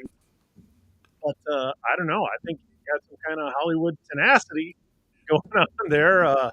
And I think, like I said, every iteration is going to be one closer to having a Disney series like they're doing, like they're destroying all the Star Wars canon right now. Have you watched Skeleton Crew? Not yet. Not yet. I'm excited about it. I was too busy Watch watching it. Bloodsport. I was watching Bloodsport earlier, Brian, in Yeah. anticipation of thinking about the Karate Kid. I get that, man. That's like some karate nostalgia right there, you know? But I would say if you're worried about is Star Wars, watch Skeleton Crew. It's like it's a fun little jaunt into the galaxy far, far away. It really is. But Cobra Kai will never die, I will still say, Mike. I mean, I still love, even for the campiness that Cobra Kai is, I love it so much. It's very campy. They leaned into the They lean campiness, into it. Brian. Like Yeah, that they is lean into really it. what needs to kind of happen is I guess executives need to appreciate that we don't necessarily need every element modernized. That there are things of the original properties that we did enjoy, and that we should glom onto those and hang on to them as we move forward. I mean, I guess it's a tricky thing to kind of spot, and there's probably a lot of voices in writing rooms and whatnot. But course. Daniel-san knew what was good about the property, and I think that he was able to push that forward with this project. So I don't know. It could be a Karate Kid universe expanding. I think it could be. I'm excited about it. I think it is different than Cobra Kai. And I think what we're doing is reinventing the wheel in a lot of ways when it comes to karate for Karate Kid. Jackie Chan too. I mean, come on, Yeah, undeniable. Jackie Chan's the man. Well, we probably Jackie can't Chan's like the just man. drop like 6 stories through a canopy and just roll away like He you could. He can still do that shit, man. I believe in him. I believe in him. I don't know about that, Brian. I bet I he believe could. in him. I'm with I bet Brian he on could. that one. I think he could. Yeah. I'm sorry, guys. He's in my age group, and he could do the fall, but they get up. GR. Yeah, GR. You're able to. You're allowed to. But I would like you to rethink punch the Papa. comparison. Hey, he can Between fall off yourself a cliff. He can fall off a cliff with the and best. Jackie Chan. Yeah, I got the falling off part down to a science, but that getting up shit is getting harder and harder. Trust me. But I probably got you- I not got for you all- Jackie Chan. Jonathan? GR. I believe in you. I think you could do Jonathan, it. I'm nearly double your age, and trust me, the older you go, the harder that getting up gets. Oh, I'm not doubting that at all. I probably have a harder time. Let me be very careful how I say this. Yeah, I watch yourself. probably have a harder time Getting Right, what? Getting up. that than Standing to the occasion, yes. than Jackie Chan. But I don't think GR, you could say like, wait a minute, I know how old Jackie Chan is. He doesn't fall from 6 stories and get up as easily as he used to. He has spent generations, he's spent decades prepping his body, perfecting his body for this. And Yes. if he does do it himself, I'm sure he's not falling on just a canopy. It just looks like a canopy. There are probably 3 stories of Really? You pillows think underneath so? that. Yeah, I do. That being said, Jonathan, do you think that this movie will rise to the occasion as well? Do you think that it will I shine walked through into that. the storm? I think we have to remember what is the whole point. Part of the point is nostalgia and creating memories or passing on to the next generation what we as parents or whatever adults loved about our generation. That's part of it. But the bigger part is money. So do you think Karate Kid is going to bring people outside of their homes, their 80, 95-inch TVs, whatever, to drive all the way to the theater where, and I'm not making fun of this, I'm being serious, drive all the way to the theater where there's that risk of, there could be some public catastrophe, people talking during the movie, it costs extra money to go see Karate Kid. No, they're going to watch that at home. Don't put that in the theater. Put that on Amazon Prime or whatever you want to call that, where you can buy it at home and watch it, stream it, whatever, for $40. That's where you make your money from Karate Kid. Don't put it in the theater. It is familiarity versus spectacle. Movies like, what was the one with the blue people? Disney made it. Avatar. Avatar, Terminator, even Top Gun, these big movies, that's a spectacle. Karate Kid, watch that at home with your kids on the couch. That's what that's for. It could be that. It really could be that. You're right. Pepe's angry about this too. He's not happy about this. That sounds right, like a that's happy bark. That was a Pepe. bark of agreeance. He's No, like, I that agree was with you, many player. things. I agree with you, player. Better watch your but- ankles, Jonathan. You're right. Yeah, you're right. People might not want to see this in theaters. I hate to say that because that happens all the time. People are like, I'd rather watch it at home. But I get your reluctancy for going to a theater. I totally understand that, Jonathan. Man. I totally understand. Do you remember when that new Halle Berry movie came out? What was it called? It was called like Don't Which Touch one? Us. It was the newest one. Don't Touch Us or Don't Let Go. Never Let Go. It was Never Let Go. Do you remember that recently? Didn't even Never hear let about go. that movie. No. You know what? Pass. Next. All right. We'll All right, even Trevor, talk what do you about think about this? Trevor, again, you see the new trailer, Karate Kid, big nostalgia here. Is there something here with this combination of Jackie Chan and Ralph Macchio that makes this different than what we did before in the last movie? I mean, I think the trailer looks great. I'm going to also wholeheartedly disagree with Jonathan. Like, I definitely want to see this in the theater. I do think Jonathan's Yes, right. but though, you're that a lot of film people need- director. Of course you I want to mean, see it yes, in the theater. Not wrong. I A am pharmacist. biased. A pharmacist wants to read Shush. books about Jonathan, let him molecules and Jonathan, You're- shut up and let him Wrong. talk. stuff. Hey, I'm a when he bias, calls me out, correct. I'm going to call back. But we're still You good. gotta do it.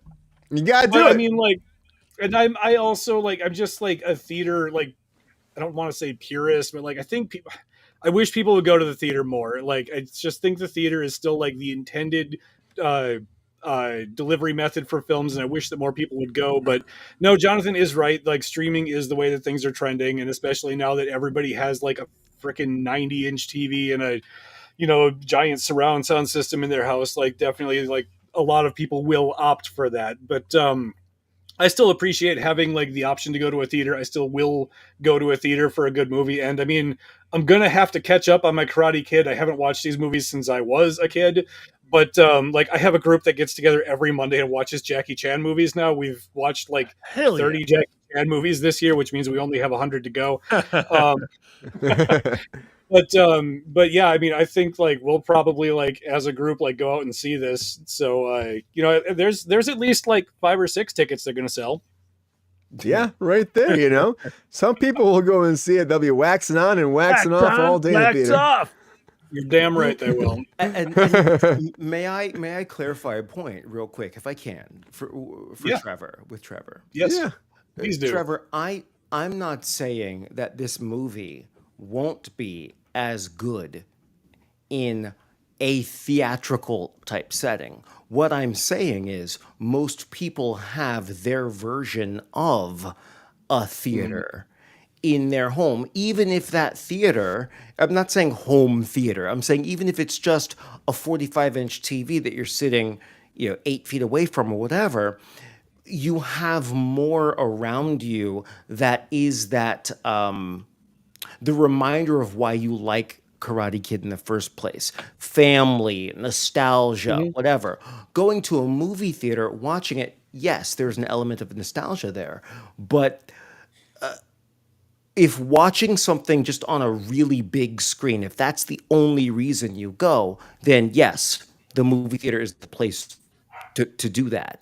But I think there are additional reasons that can't even talk. Additional reasons that people want to see movies, and I think the home theater experience provides a lot of those, solves a lot of those issues, and maybe even saves a little money.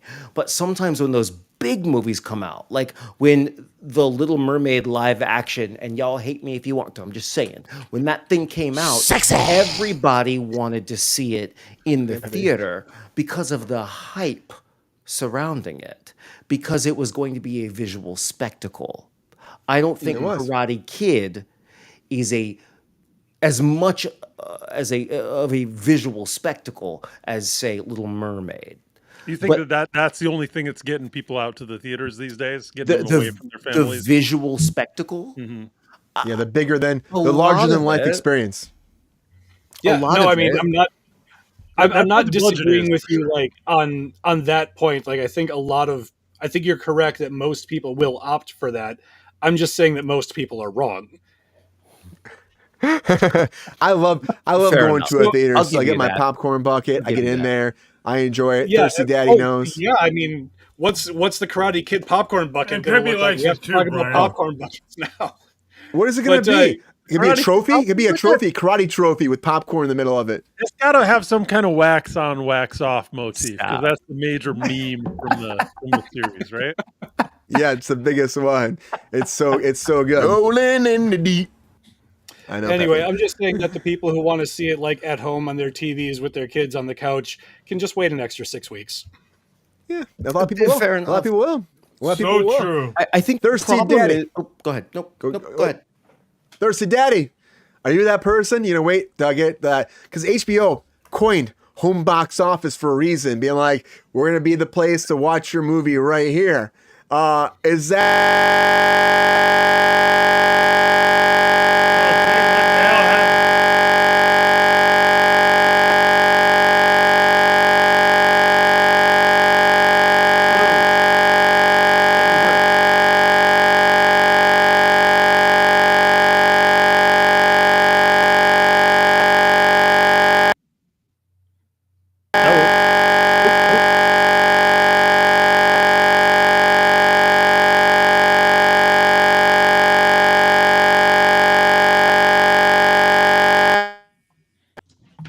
Whatever Is that something was, going on? it helped.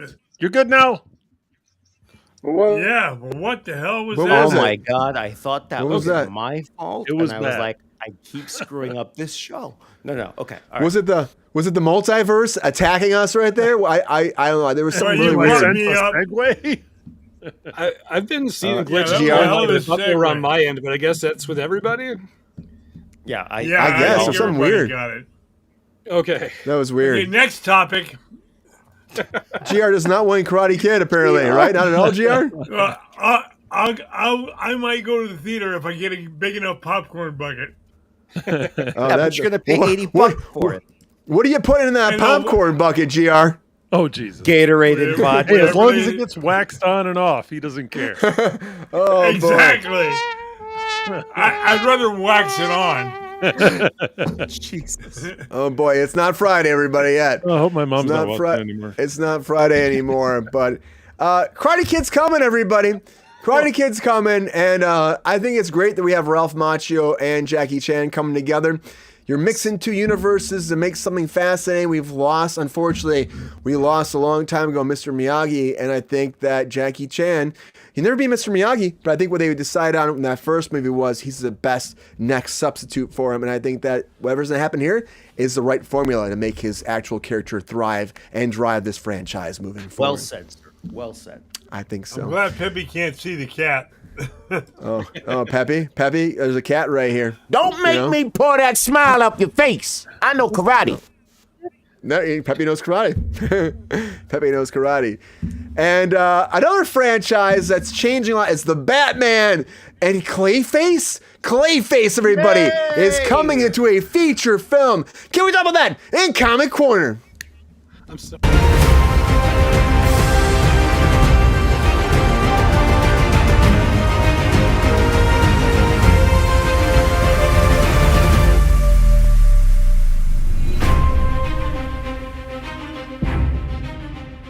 All right, everybody. We've been hearing these rumors for a long time. There was rumors about Clayface being the villain in the new Batman movie, and there might be a chance he still could be there. But right now, we do know that Clayface has been officially announced by DC to be joining the DC new James Gunn universe in his own standalone movie that will be part of the Saffron Gunn universe. And we're talking about him not being that much of a supervillain. They're saying she's a shape-shifting supervillain, but they're not going to target him as being a supervillain. They're calling this movie more or less a horror thriller tragedy, which in the days of this, of course, he was, an actor that morphed into this, and then he became, became Clayface over all this, toxic situation that went down, and he had to change, and then it's a tragedy in a lot of ways. But we're going to find out what's going to happen with this. It is coming in a feature film from DC Studios. Mike Flanagan was pitching this for a while. About a year ago, he was talking about making this. He had a meeting with DC, same time that James Gunn was kind of coming in, and they liked it so much. He did the up-and-coming Exorcist reboot. He worked on that too, and he's going to come in. They're still looking for a director. They haven't a release date for this, even though we haven't started shooting it. They're hoping to shoot in 2025. Release date is like September 11th of 2025. September 11th, 2025. Not that far away. I'm interested to see if this gets done in that fast. I mean, that's pretty quick. No, wait, I got the wrong date. It was 2026. And so it's coming before you know it. I love this idea. I love Clayface, a shape-shifting villain. But the whole thing, I know GR's going to be some shit on this because GR's like, another villain movie? I think it's a cool character. And if you introduce this character this way, we can kind of get to know him better, find out about his acting career, how he becomes this way, maybe his tragedy, his downfall, and then we find out how he works into the movies. I think it's great. I love the idea. There's one thing that I will say. Who's going to be Clayface? Casting news is always a thing. Now, James Gunn did say something not too long ago that Alan Tudyk plays the voice of Clayface in the Harley Quinn series. But he did say that Clayface's voice would be played by Alan Tudyk moving forward. Now, they didn't attach Alan Tudyk to this announcement, but is Alan Tudyk our Clayface in this situation? I would fucking love that. I love Alan Tudyk. He's gotta be. He's gotta be, right? It's gotta be Alan Tudyk, man. Gotta be. Who is that? Oh, dude, look him up. He's done everything. I'm doing it now. Alan Tudyk is the man. Looks like Clayface. That's the most backhanded compliment I ever heard of. Oh God, I didn't mean that in. No, I meant a character. Too late, Jonathan. You put it out there. I'm not You saying It looks like said human You shit. said no. You said looks it just tastes like like that human guy. shit. No, I love this character. After though. he got Clayface, I'm talking about. Doesn't matter. He's done so many voiceover parts. He's in the DCU now. He's been in Creature Commandos playing Dr. Phosphorus, and he's playing more characters than that. He's, again, James Gunn said he would be moving forward as Clayface. I think he's Clayface in Creature Commandos as well. And on top of that, too, if everything James Gunn's doing now, and if it's connected to that universe, every character is a voice in Creature Commandos is the live action adaptation. So why are we just not announcing right now that Alan Tudyk is fucking Clayface? Why are we not just doing that right now? Because I think that's amazing. About damn time, Alan Tudyk. We're not playing Alan Tudyk get a big character like this. About damn time. About damn time. This guy's been acting his ass off. It adds to the hype train, Brian. I'm sorry, I'm jumping the James Gun here, but like get in there. So get exciting. that gun away. Gun away, Mike. I don't have anything to say. It'll be another blank. Thirsty Daddy. You're not excited about this at all? I think it's going to be another James Gunn blank. Well, Creature Commandos is all we've seen so far. You don't think this is going to be a hit? No, I think Gunn's it's going to crash totally. Oh, GR. But you know Clayface, right? He's been around since the 1940s. I think he was first introduced in the Batman lore. And he's been a big villain for a long time. Again, tragic undertaking, kind of like Joker in a way. Like, Joker falls into a bed of like toxic chemicals. Clayface becomes this morphing kind of creature, but he uses his acting skills to become everybody. Isn't that an interesting character for the big screen, GR? You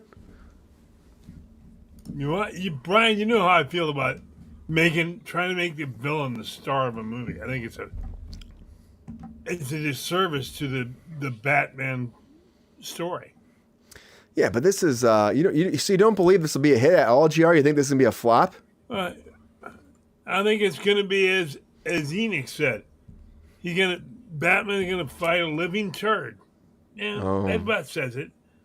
I have not been impressed with anything I've heard from Gunn so far. GR, come on, man. Have some Christmas joy for this, GR. It's a Christmas miracle we got this. It's a Christmas miracle. GR, Alan Tudyk. You like Alan Tudyk, though? Yes. And so again, he got to play a turd. That's his. But hey, it gets him paid. Aren't you happy for him at all? Come on, GR. Come on. Well, you're getting paid. Yeah, I'm happy for that. Okay, well, I'm excited about this, GR. You're not gonna go see Clayface kicking some ass, Fuck morphing no, into Brian. everybody. Okay, You well, and we'll I see. have We'll talked see about about that. We'll see about that, GR. I don't go see villain movies. I wouldn't see Joker, so I'm sure as hell not going to see this. Okay. At least in Joker, they had a good-looking woman with him. Oh, yeah, Rob, yeah, we did. I don't know. Kurt doesn't have one. Yep, Trevor, get in there. Get up in that ass, Trevor. I've always Tell us about gotta what you take think. that position for everything. Where did this go? Where did this go? Wait, what? Hold on. What? Wait, Trevor's getting in there. Trevor's getting in there. Trevor's getting in there. Okay, so like I'm clicking through the links that you sent earlier, and I'm not finding it now. But I swear, when you sent them earlier, I read something in here that the Clayface movie is going to be a horror movie, and they were aiming for like a $20 to $40 million budget. And I think that's really fascinating and awesome. I mean, like, if the budget is really like 20 to 40 million, it's going to be a hit. There's no way they won't make that money back. But also, like, the fact that they're angling it as a horror movie, I don't know if it's going to be like, you know, like the Joker or like any of the Disney like villain movies. Like, I don't think it's going to be a villain centric movie. I think that Clayface is going to be the monster that like the whoever the other characters end up being or having to deal with. Like, you know, it's like Friday the 13th. Like, he's going to be the Jason, or Nightmare on Elm Street, he's going to be the Freddy Krueger.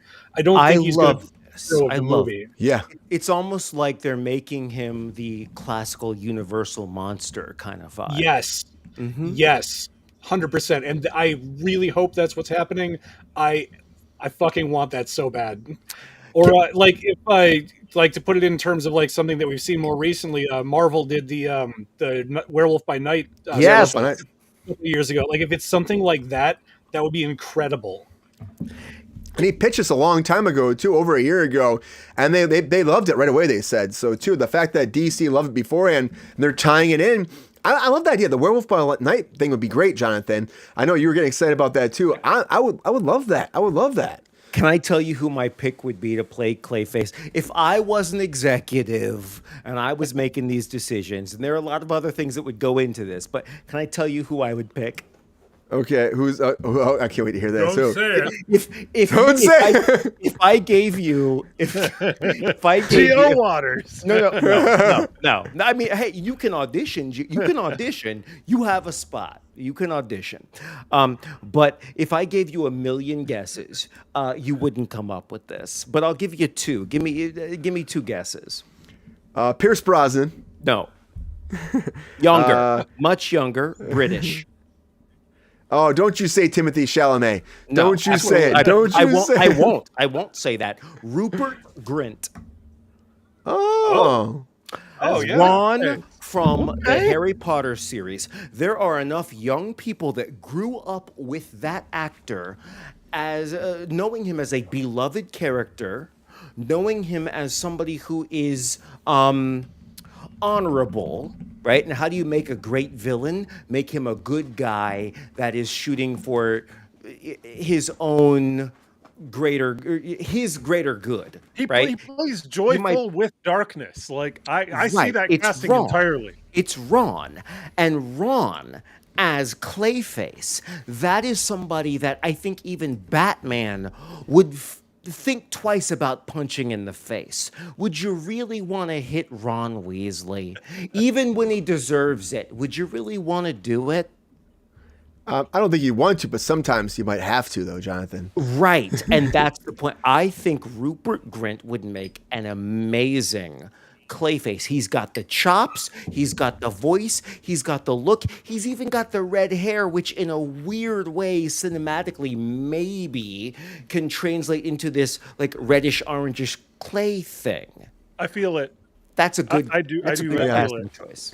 I still think, though, Alan Tudyk kind of has a little bit of that hint of that. red Perhaps too, I doesn't just he? don't know who the hell that is. Oh, come on. Alan Tudyk's been kicking ass for years, man. Maybe. And he's been a voiceover actor, a million things. Yeah. If you go back in the day where he did, What was there was a big sci-fi show he was part of. It was Firefly. Here's the thing: Firefly. you're a big fan of his, and you had to turn your head to the side and think about what that show was. Firefly. I bet Because there he's are a character actor, millions. Jonathan. He's a character He's done actor. so much. He's embedded deep into the worlds that he plays in. Correct. But when He's think great about Resident the Alien. money, when I'm thinking He was about the chicken in Moana. Oh, is that who? Wow. Never mind. You have heard his Moana, voice, yeah. and you're just like, "What? That's Alan Tudyk." What I'm saying is, He's on that show sometimes- Resident Alien. I love Resident Alien. It's so good. Love It's it. so You good. know what that is. He's the main guy in that. The point is, when it comes to a studio is investing X amount of dollars. I don't know. You got the look going on there, Jonathan. You can play him. Hey, look, you know what? I'll take it. I'll cash that check and I'll nail that role until they replace me with somebody better. But With the point Chalamet. is, fine. Oh God. No, that's fine. Or the guy that plays like Xerxes in the 300 movies, whatever. Point is, I think it's about the money and where can they draw the most money. Well, Rupert Grint hasn't really been a big star for a long time. He's out there But the selling ice people- cream in his ice cream truck. But the people who know that name and remember that name, especially the young ladies and the young boys that remember Harry Potter, they're going to maybe not show up to the theaters, but they'll spend $4.99 to rent that movie or access that show for 24 hours. And He that was might great in seem The Servant. laughable. Okay, It isn't $4.99 anymore, Jonathan. It's, Whatever. It's Anybody- like $25. Anybody see The Servant for here? rent. The M Night Shyamalan show on Apple TV Plus. and it was great, No. right? Yeah, But they 4 did some seasons, good 4 or sell 5 seasons. memberships. Yeah, But that's my point. Stop trying to sell butts in seats. Start selling memberships or monthly subscriberships. I think that is a way to make money. That's what Broadway does. People say, "Oh, theater's dead." Is it? Not when Julia Roberts or any of these, huge screen stars, when they are there on stage live, people spend $650 to $1,000 per ticket. Stars to where people are Okay, we naturally. lost our host. Oh, did we lose Brian? No, he's just throwing it to He's you for just a an empty second. chair. He's I was hosting throwing it to you, He's- man. No, Hey. I'm just saying, bring their big stars, bring their big stars to them. But I think if we say go to the movie theater and you pay 20, 30, then you got to buy popcorn, whatever, parking, depending on where you live. That's a $75 night. Instead, pay 20 to 30 bucks and have some nostalgia with your kids, with your spouse, whatever, and you're watching somebody that you know in a Nostalgia story bait. arc that you're familiar with. That's what I'm saying. nostalgia bait. I love what you're saying.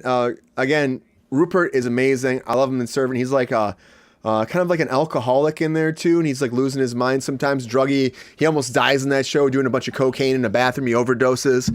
Like, he has some cool stuff in that show. It's all about the devil is like taking over this house in a lot of ways. It's very fascinating. I think he's a great actor. I think he does get enough work, but I still think even over him, I still want Alan Tudyk. Because I love him so much. I think he deserves an opportunity. What do I look up to see who this guy is, other than the chicken from Moana?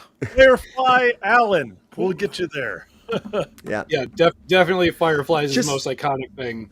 Just go to but IMDb also- and look at Alan Tudyk. Yeah, you'll find something you recognize. He's been in so much stuff. Yeah. Mike, Brian, what do you think, though? Thank you for coming back to me. I wasn't sure you were going to come back to me. Oh, I was before you coming back. moved on, because I pushed coming you back. away when you came to me initially. I'm back. the Guess who's back? Yep, you're going to be at a Diddy party before we know it, Brian. Oh, no. Oh, No, I will not. The thing about Alan Tudyk in this role, there's a handful of things that excite me about this project. One, we beg all the time. We say, there are voice actors that have roles that we would love to see in the live action versions, to move them from just the voice version to the live action version, and we never see that. We never see that at all, Brian. Ever. No.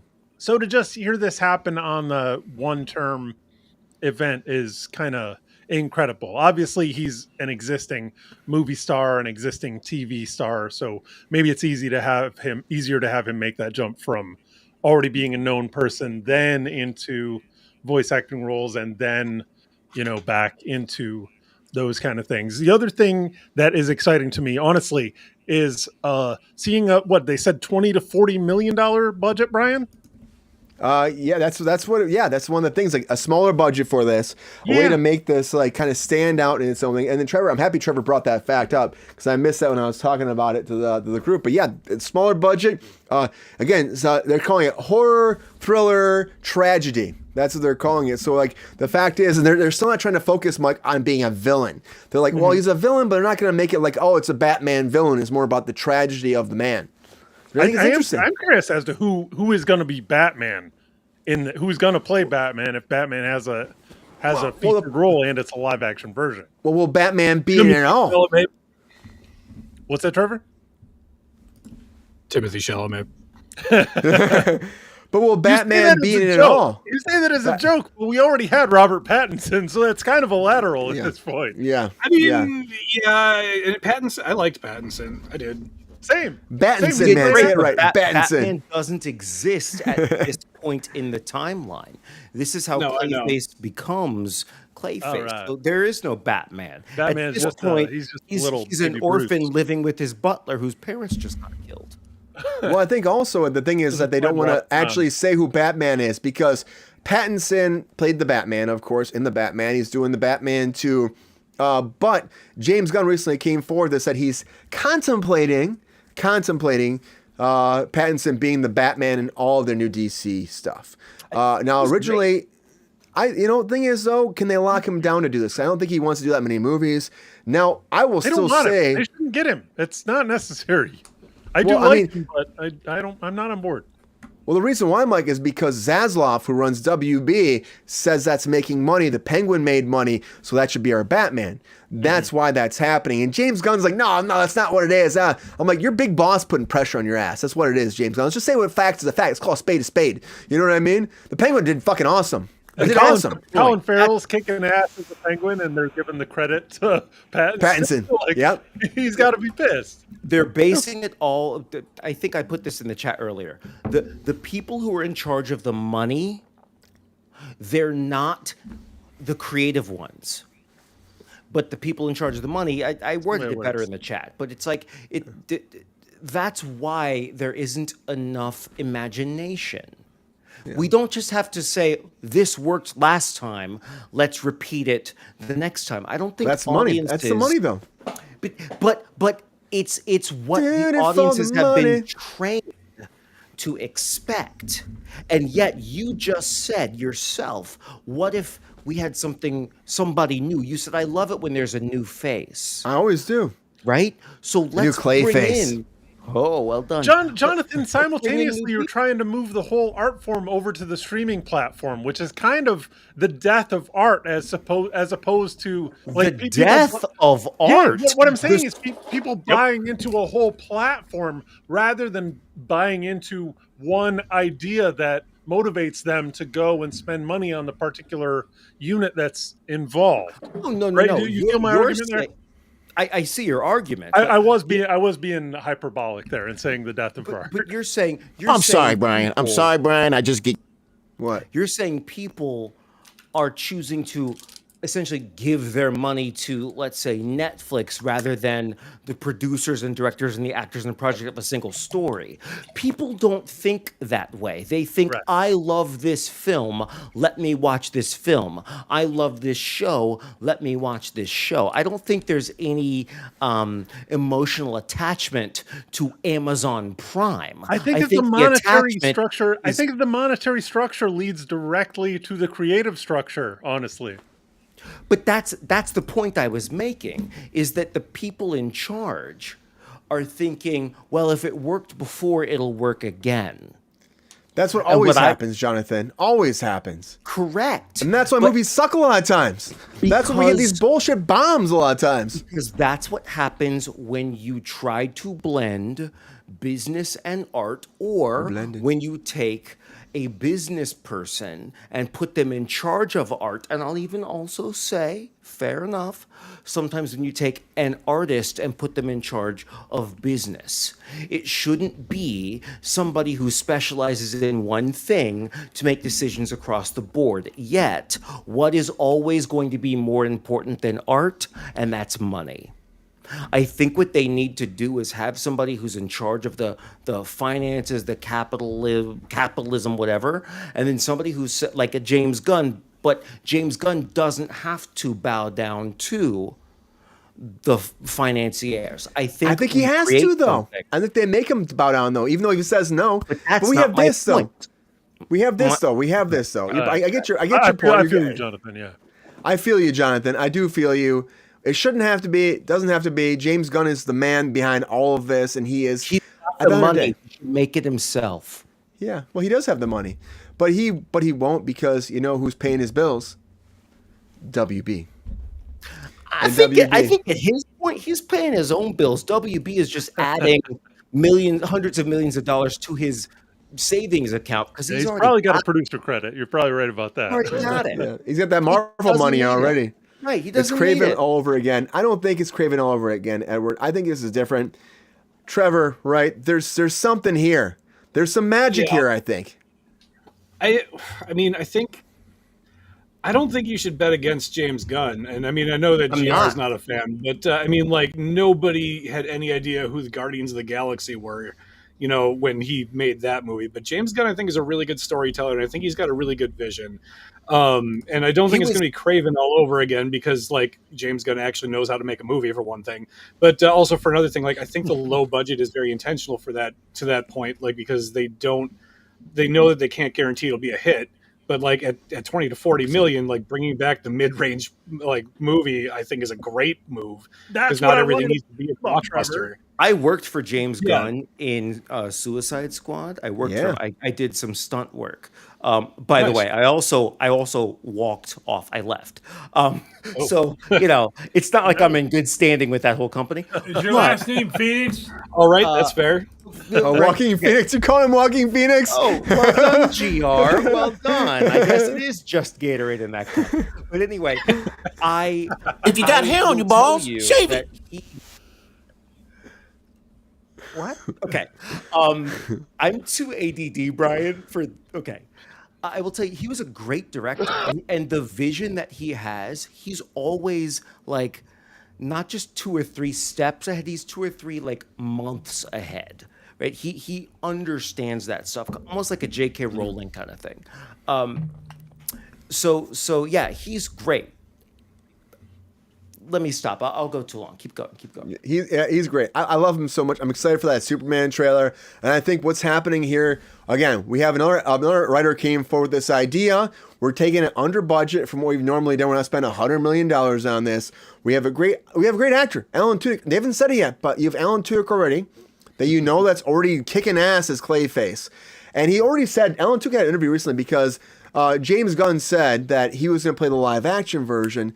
And he said, well, I've already played the comedic version of Clayface, and now I'm playing a psycho serial killer version. I can't wait for that too. But they didn't say it was tied to this, but it only makes sense it's this, if you ask me. And you got a great actor, and he will do this forever if he can. He's been working for years in Hollywood. The idea of this movie being a Jason type movie, like Trevor said, I think is fantastic. GR won't watch it, but that's fine. GR is not the audience for this, I don't think. You know? Right, GR? You're not the audience for this. I like what Edward Hyde said. They're going from serial killers to talking turds. Oh, boy. I hit the button. Here he goes. Got hit. What kind of I'm movies just you reading the watch, comments GR? from our viewers. What kind of movies? If I you saw watch? a talking turd, I would be fucking terrified. South Park did it. And that wasn't my comment. That was coming from one of our viewers. Was that true. just Pepe that did this weird Dilligath. creature, like growl at Dilligath? There you go. Pepe. Fake Pepe. news. You know? Yeah, Pepe. Thank you, Donald. But I would tell you, Pepe is going to be successful, Pepe, or you think it's not going to work out well? Give us Pep Star. Okay, Pepe thinks it's going to fail. I think it's going to be successful. I think it's going to be fantastic. I love this all. And I'm super excited to see what happens with all this. But Clayface is coming, everybody, very soon. 2026. They're going to start shooting in 2025. I love the idea of being lower budget. I love the idea of Alan Tudyk. I love what Jonathan said too. Give me some Rupert. Give me some Rupert. I love Rupert. Check out The Servant. You're gonna love him and that shit too. We've gone way over tonight. We love you all. We got one more. Stick with us. Hunker down. Buckle up. Let's go. Let's rock and roll. Let's kick some asses and let's make some fucking names for ourselves. I want to talk about one big thing, and that's a show that went for 8 seasons, kicked ass, slayed a bunch of bitches, and it's coming back apparently, maybe. And what happens here is this. Sarah Michelle Gellar said she's ready for some more Buffy the Vampire Slayer, and I'm all for that. Can we do that in our featured story, everybody, of the night? Let's do this shit.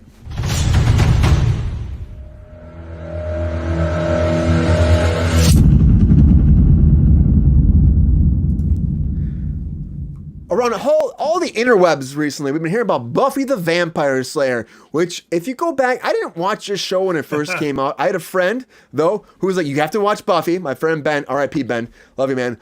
Ben was like, you gotta watch Buffy the Vampire Slayer. And I was like, Buffy? Like CW Buffy. He's like, dude, just take a second, take a breath. Hold back, watch Buffy.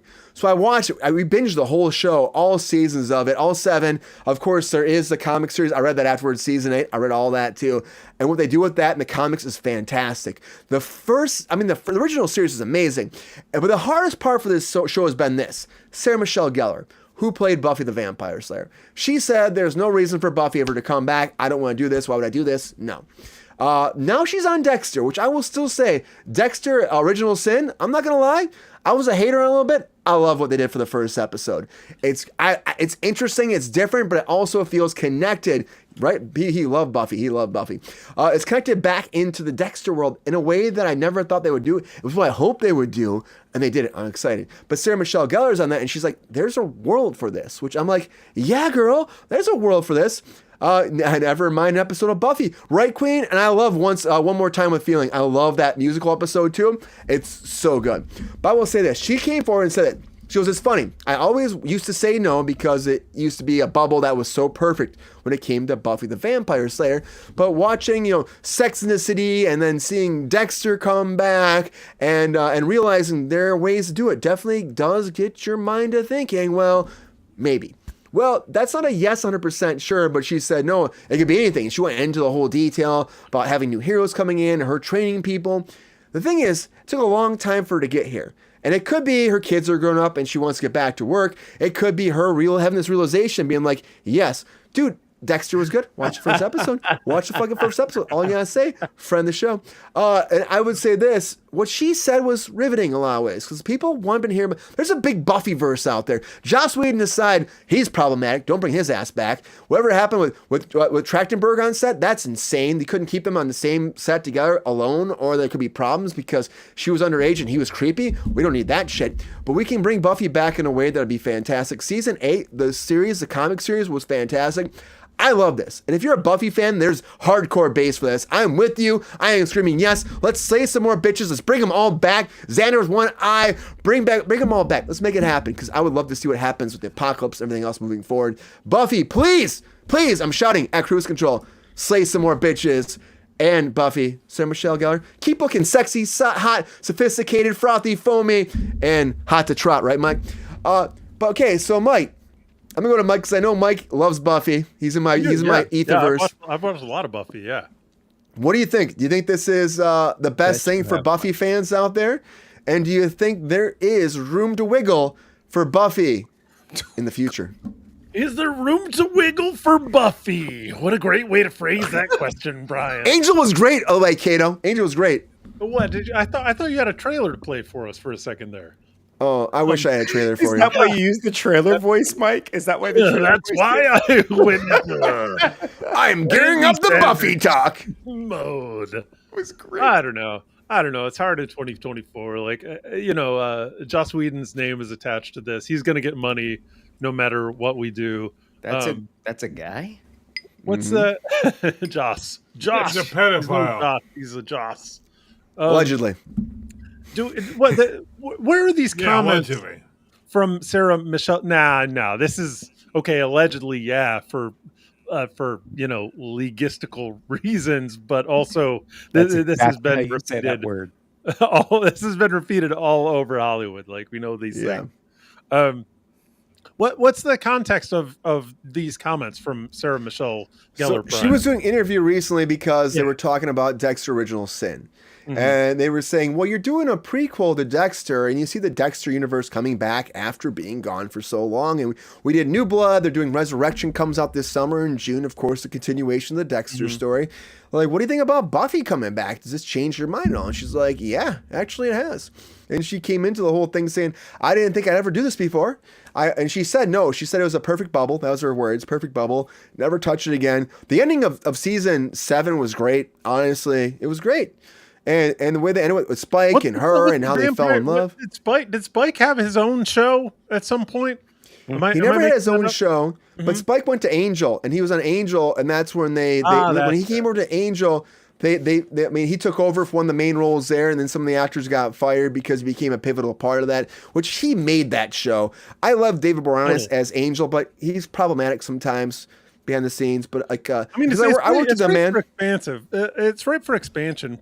Problematic is obviously things. He's a shy motherfucker. That's it. That's what it comes down to. You can never like really dig into that 100% and know what the deal is. But like it sounds like Sarah Michelle Gellar is back for it. I don't know what that project would look like. Kind of is what I'm thinking of, because we are at that point that it's been 20 plus years since this was on the air. All the other stuff we're talking about, Karate Kid, other stuff, like I think that we're at the point where people want to show their kids the stuff that they enjoyed when they were younger. And I totally feel Sarah Michelle Gellar saying like she didn't feel that way. Hi, Sarah. she didn't feel that way in the past, but she feels it now that maybe there's some kind of traction, or that it's not just a crass cash grab, which is maybe how she felt in the past. And I get that too. So I kind of could see this actually as a real thing moving forward. She's probably sick of just working the conventions too anyway, right? Train the new Slayer, man. Really train the new Slayer. Have it come up to modern day. You train the new Slayer. You have her involved. In season 8, did you read the comic books, the season 8 comic book at all? Not at all. No comic books. Most of the series, but not any of the comic books. It delves into this whole universe where it's like, of course, all these different girls get the power of the Slayer at the end of it. It like spreads the power everywhere, and then she's trained like a new generation. It's really great, and what they do with the characters is fascinating, and I loved it. I mean, I felt like it should have been another season, but of course, at that point, the big finale with, of course, they're blowing everything up in the apocalypse. It was fat. I mean, it was interesting to see what happened afterwards, like the fallout of it, and I think they could do that. Now they could forget about all that and just be like, oh, Buffy has a new Slayer, it's modern day. We could do that, but I like the idea of continuing to pick up where we left off, Now she hasn't said that's going to happen. Of course, Joss Whedon's not involved. Joss Whedon, would have to be gone. That Trachtenberger stuff is crazy. I can't believe that. Like Michelle Trachtenberger, what happened with that? I don't even know what the deal is with that. I just know he's problematic. What happened with that? Sure. We want to know what happened with that. What happened with that when they were shooting Buffy the Vampire Slayer? Michelle was underage at that point. She played Buffy's sister, right? Apparently, when they were shooting, this came out later because he did the Avengers 2, Avengers 2, and then it came out where Michelle started talking about it.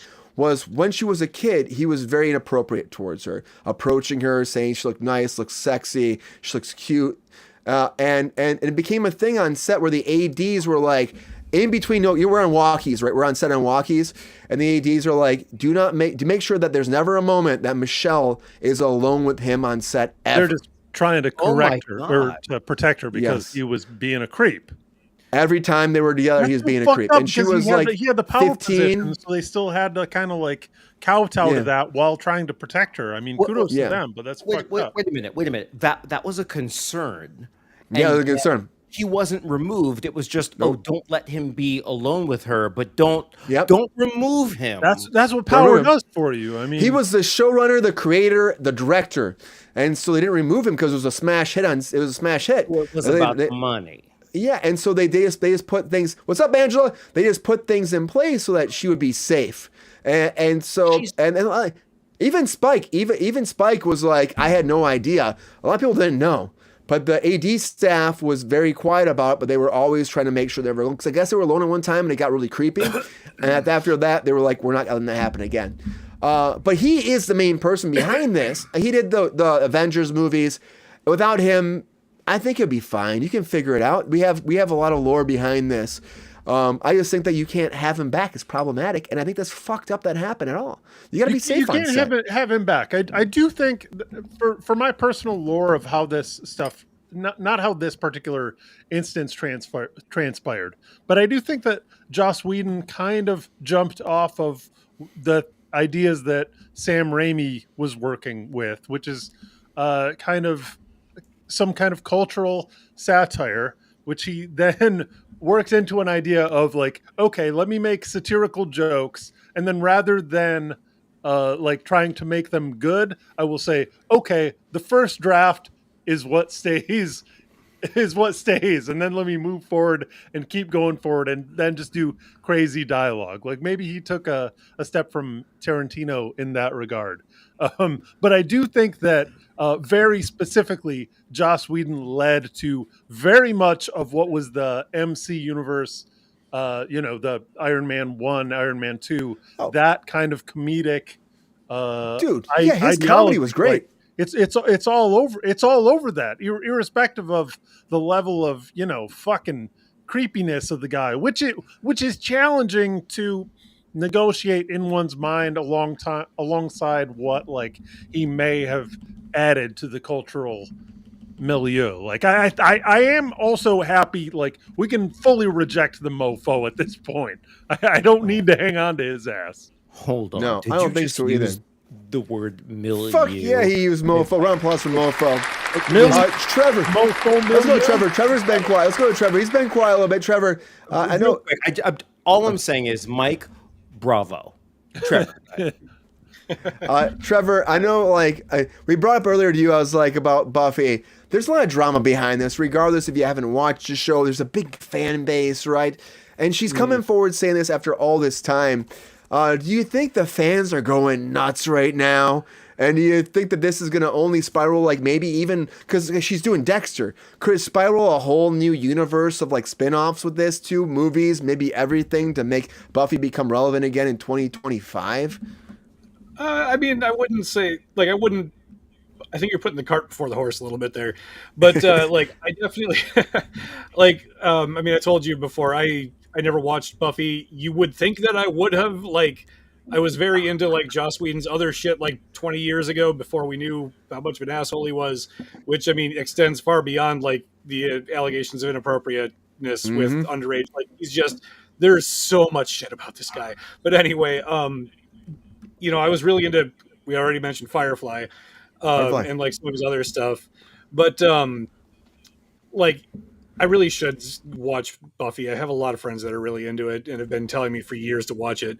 But anyway, I'm going to say, and this is similar to other things I've said on the show before also, I think the timing is of her comments are pretty telling, because like I think Sarah Michelle Gellar is one of the few people from Buffy that has never publicly said anything about Joss Whedon, unless that's changed recently.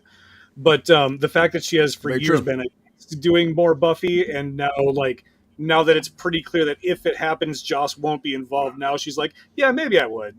I think that's kind of telling that she probably also had issues with him. That's a good perspective, sir. That's a great point. That's a great point. Just extrapolating, just a guess. This is all just my own take on what little we have. But no, I think if it does happen, I think a lot of people will be very excited. I think if it, I don't know about a movie, but like if something like this happens on TV first, I think people would absolutely watch that. Like if they start on, we're like, well, let's just do like a 1 season limited thing and see how people respond. I think that'd be a good way to test the waters. Give them 8 or 13 episodes and see what happens. And that's if easy it to goes do. up, then fuck yeah, then we'll get a lot more. Yeah, and keep it going. Like, honestly, she was so good as Buffy. I'm gonna say I'll be one of those people that telling you, watch Buffy. I'm gonna be one of those people right now. Check it out. It's fun. There's camp there, but there's great stuff. And the musical episode is great. I love musicals. Musical episode is awesome. The camp is there in Buffy the Vampire Slayer, Brian. Yeah, right, Mike. The camp. Moving back the to camp? hot takes, guys. Jesus Christ. Before I go back to Jonathan, I'm gonna say this though too. Also, Trevor, it's what you're saying is very fascinating. The fact that she has been saying no, and Joss Whedon's been involved, and now he's nowhere to be seen. All these things came out. It makes it really interesting to see. I mean, maybe it's not just her doing Dexter. Maybe there's more beyond that. But I would say that Buffy the Vampire Slayer, and I see the quote in the chat about Angel. Angel was a cliffhanger. They were supposed to do another season of Angel, and that's also a comic. This is me. Here, I'm gonna be Sean tonight. The comic for Angel for the next season is so much fucking better because I read the comics for this shit. For the one time in my life, I've read comics, and the next season of Angel is so fucking good. And I remember because I watched Angel later, and I remember like I read the comics, and then like I was watching it, but I read it. I'm like, are you kidding me? Who the fuck canceled this show right now? Because the next season was so much better. The same thing with Buffy. The next season was so much better. It was into a new universe. Like there was like hell involved. The devil was involved for Angel after that. It was fascinating. But that's how it goes. Give me more Angel. Give me more Buffy. And give me more Jonathan. Jonathan, what are you saying over there? Here's my thought, and this is a question for everybody on the panel. Chat, you want to jump in, please, by all means. Buffy the Vampire Slayer. No, everybody, Brian. Everybody. Give me everybody. You want everybody. I want everybody. Buffy the Vampire Slayer took place in the 90s. 90s, right? Yeah, 90s. Okay. So if she was, let's say, 18, 19 then? Yeah. Her character would be how old now? 18 to look younger. 40. That was that time. She'd probably be 40, yeah. 40, okay. Yeah, maybe. So, she is quoted as saying generally that she originally said, I don't think we need to make this again. It was great, but it's done, right? Yeah. It's over. Well, one of the producers, which really just means the people that forked over money in order to make money from that show, was Dolly Parton. Dolly Parton was one of the executive producers in the Buffy the Vampire Slayer series. Wow. Well, that's true. Look it up. It's in the story Brian sent us. You know, if you read them. Sorry, I can't read. But here's the thing. John. Here's the thing. Reading? Here's the Dolly Parton will never, for many reasons, will never go out of style. And right now we're in that day and age where people kind of like to see older folk, older women, or older stars kicking ass. What I think they should do is not worry about bringing back Sarah Michelle Gellar as Buffy. Like maybe she can have a cameo or two. What I'm saying is make this about, maybe it's Sarah Michelle Gellar's mother, or let's fast forward 50 years into the future. So it's 2050. Dolly Parton is playing the same character, Buffy. Sarah Michelle Gellar. Whatever, GR. What I'm saying is fast forward. So now this character of Buffy is the same age as Dolly Parton. And Dolly Parton is this older woman who's maybe she has a Vegas act or something fun and then has to all over again start fighting this resurgence of vampires that hasn't happened for 50, 60 years, but now she's got to jump back into it. Tell me you wouldn't watch Dolly Parton in her Vegas act outfits killing vampires. Tell me you wouldn't watch that. That's $1 billion. Yes, you would. I don't know about GR. I bought my tickets to Branson, Missouri already. But you see what I'm saying? Game, set, match. Really think about I don't that even for a think second. I don't even think you need the Buffy branding for that. Just give me Dolly Parton Vampire Slayer. I'm in. Correct. I like But- now. There but you really, really Dolly think Parton about Vampire Slayer. that. Think I think somehow like a don't think you producer. get Dolly to play Y'all. that part. Y'all, oh, she'd do it in a heartbeat if it meant $1 billion. Think like a producer for a second. Million billion. That's a lot For of a money. second. Million billion. She wouldn't have to do anything she didn't want to do. A lot of it's going to be green screen and AI and whatever anyways. She is one of the hardest working stars in the industry. She works daily. She's in great shape, if you know what I'm saying. Oh, shit.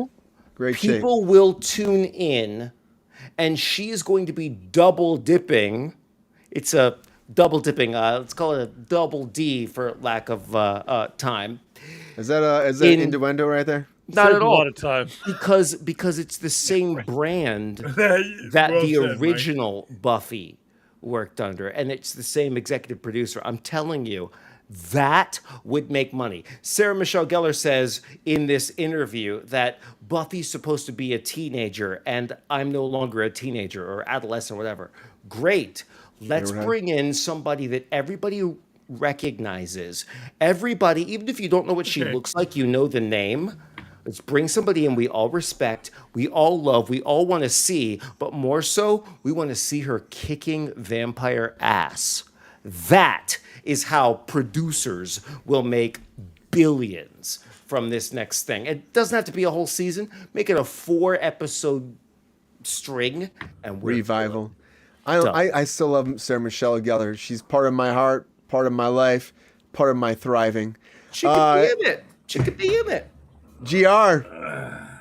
Do you agree, Yes. Jonathan? You've been You're very just- quiet over there, No, Thirsty Dad. Vomit off screen. I'm GR. I wouldn't watch that shit. And between you and me, with a sick husband like she has, you're not going to get her to do that. Dolly Parton? Yeah. Her husband is in very bad health. And she's not doing a lot of shit she used to do. And I wouldn't watch it anyway, because I think it'd be trash. I know where you're going from, Jonathan, and Fair enough. you're right. People, there's going to be a lot of people who would watch it.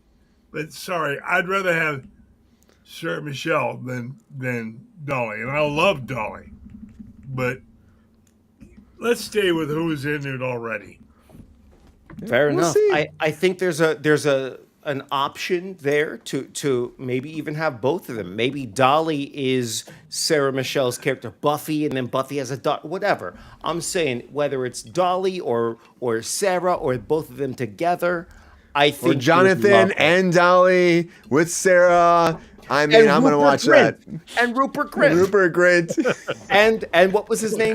We throw in Chalamet. We throw in Chalamet with Weird Al Yeah, Yankovic. You know what I mean? I'm all about that. You know? Save your dream Pornhub searches for later, guys. Like that's not what Kruse Hey, Control is about. calm down. You know, there's no. Hey, Jonathan's What's that, Mike? You thirsting. mean this isn't Google? Yeah, and then Jonathan's saying throwing Aaron Taylor Johnson. He's thirsting for him too. Who knows? Wait, who's that? Forget Forget it, Jonathan. The girls were trying to wrap thirsting up over here. him. The girls were thirsting for him. But yeah, I will tell you, I saw Queen said, did Buffy have a daughter before we wrap up? From what I remember, there was no daughter, but I think Buffy kind of took in all of the girls as like her kind of children in a lot of ways, because like she was the first Slayer. She wasn't the first Slayer. There was like an original Slayer they talked about before, but she was like the main Slayer that was able to actually like finish this big, orchestrate this big ending for vampires, and then more happened. So she's kind of like the leader that moves forward. I love the Buffy comics. I want to go back and read it again, season 8. I love Angel again too. This is where I dork out a little bit, because this is Ben again. R.I.P. Ben. He got me involved with this, and I love it. If you're gonna watch this, or if you're gonna write this and make this show, read the comics and let's talk later. And let's go into that world. The comics are Let's always go better. into that. Let's go in that. Xander's awesome. Xander's a little pussy in the show. He's a fucking pussy. In the comics, he's a badass. Bring in Xander the badass. That's what I want. Fuck the pussy. Bring the badass in. I should have said that out loud. Anyways, everybody. Yeah, you did. At Let's, least you let's didn't call bring him a everything. bitch. Let's Like, bring it all you right really back do. to the source. Let's have Sam Raimi do the Buffy reboot. Please. Dude, Wait, better what? choice. You know better what? choice. I like that. Yep. Who's the director that did Sin City? Robert Rodriguez. Yeah. Yeah. I would love to see, just go with me, Dolly Parton in that gritty. Are you obsessed with Dolly Parton? All right. You know what? Robert Let me tell you, Rodriguez Jonathan. direct I like Dolly that. Parton Vampire Hunter. That's where we landed for I'm tonight. just trying to make people rich, and right now you gotta go extreme. That's your job. And I kind of renamed the episode Dolly Parton Vampire Hunter. I kind of want to rename it that now. tell me that you wouldn't Brian, we're tune at into that 2:15 even if already. there were no. I know we're wrapping this ship up. I will tell you this one thing though, Jonathan. Because you've said Dolly Parton so many times before we move on.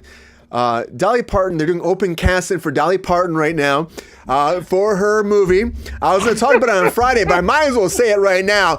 So if you're looking to play Dolly Parton out there, check out the local casting with the link in here too, because they're casting for Dolly Parton's biopic. And Jonathan will be there to help you get into character. I don't know. You know what? Who's producing it? I'll make a phone call. We're going to find out very soon. But Buffy the Vampire Slayer is coming. I'm going to say it. It's going to happen. Took a long time for Sarah Michelle Gellar to say that she'd be ever interested in it again. And now it's happening. She's happy about it. She's excited about it. I kind of agree with what Trevor said. I think it's because you know who, Voldemort's not involved anymore. And so now we're going to delve into this new universe again one more time. I'm calling him fucking Voldemort. He's a fucking, he's something. But I love Buffy. I love Buffy, I love Angel, and I want more. Give me more! Give me more. Thanks everybody, they've been on Kruse Control as always. We appreciate you. Hope you had a great time. Dolly Parton into your life. Bring Dolly Parton into your life. We love you so much. She's going to sing your heart away. Teaching kids how to read, dispatching vampires back to hell. And how to work a Wonder Bra. I'm not joking. I'm not joking. I need to send you guys a picture. I have a picture of her in my bathroom, above the toilet, next to the mirror. Okay. This is I believe that. I believe it. It's not like that. I'd be more interested in Donnie Parton. I'm just saying, I think she's just so fabulous that I have art of her, and I do think I want more. she's ready for something that's action-based. That's all I'm saying. I'm sniffing. Okay. All right, so we're ending on Dolly Parton in the bathroom. Good night, everybody. Apparently so. Hey, everybody. Thank you for being here. As always. Now we're talking. Weird. Peppy, calm down. Peppy loves Dolly Parton. Thank you for being here. Hope you had a great time.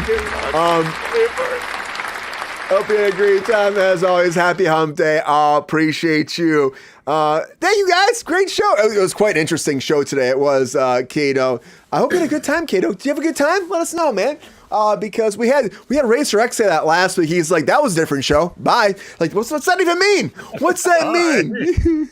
Bye forever, guys. That was interesting. See you later. See, you know what I mean? We're happy you've been here as always. Hope you had a great time. Point well made. Peppy, I don't know what that means. But thank you all for being here again. Happy. Too much info, Jonathan. That's what Queen said. I know, right, Peppy? It's not like that. Yeah. Is it not? Yeah. Is it not? Outstanding, baby. Is it not? It's not. It's not. That literally All does right. nothing. I don't think we believe you. Happy hump day, all. Jonathan, I gotta tell you, in the words of Karate Kid, though, and I love you so much what you're saying. Go ahead. Here's what I have to say. Yes.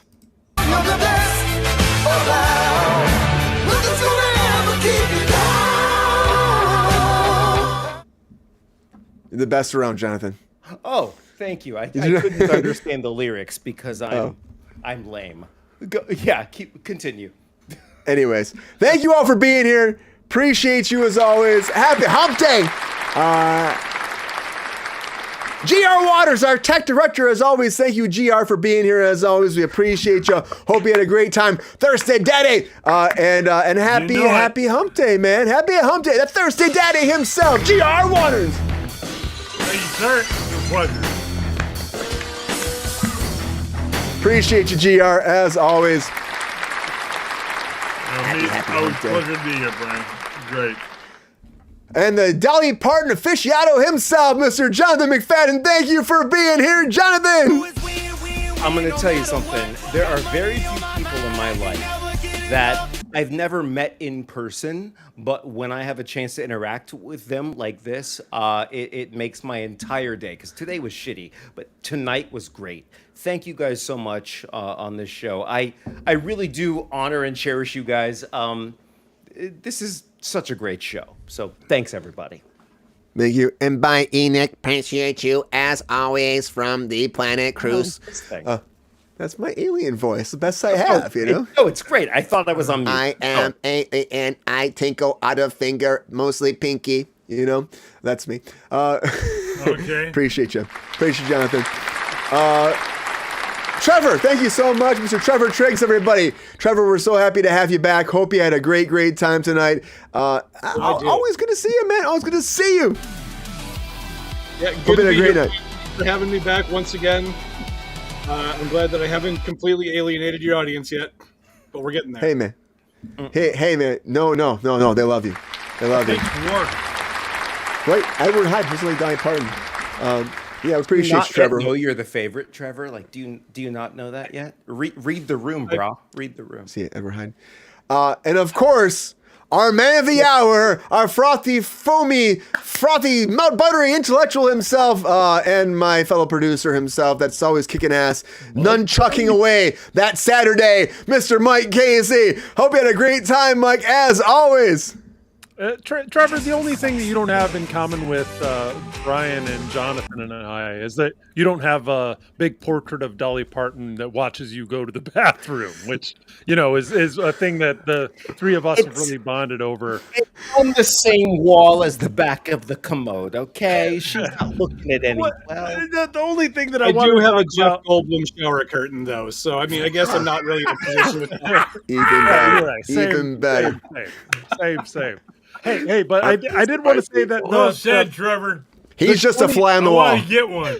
The $20 to $40 million budget range, please give me 10, $20 million budget movies. Like, that's what I want. Like, I don't want the content. The Netflix spaghetti method. I want the, like, giving money to creators, like figuring it out. Like, because I think that you can make a fucking incredible Clayface movie for $40 million in live action. Like, we've got people can do all kinds of incredible shit in Adobe stuff. Like, and it will only cost $40 million. That's a steal. That's what I'm saying. Give me some popcorn. That seems like a steal now. Mid-budget blockbuster.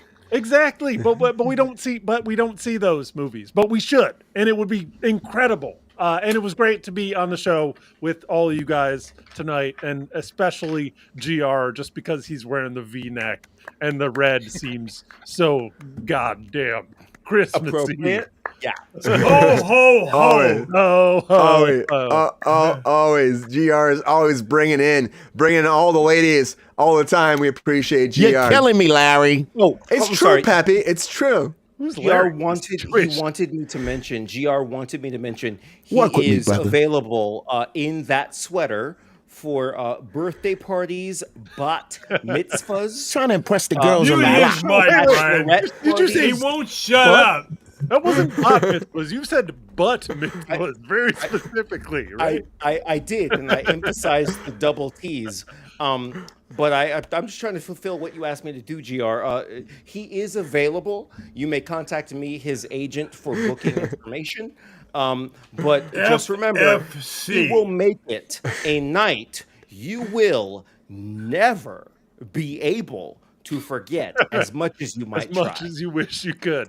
As much as the Is it fun? therapist. Yes. Jonathan, I'll put it to you like this. I don't think so.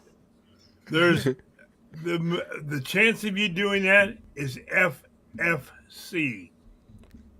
That's what's all. that? Go ahead. What's that? fat fucking chance. Yeah, I love it.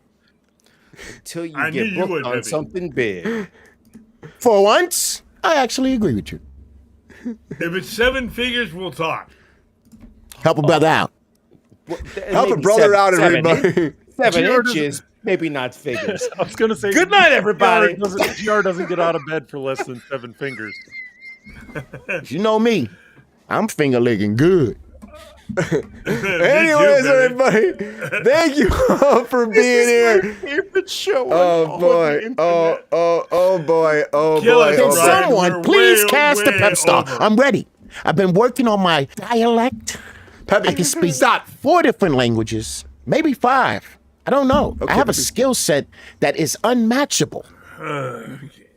It's true, Peppy. All right, Peppy. You're Yeah, but I funny only crazy. do this on special occasions like tonight. Now roll that beautiful beat footage, Brian. Let's do this. Okay, everybody.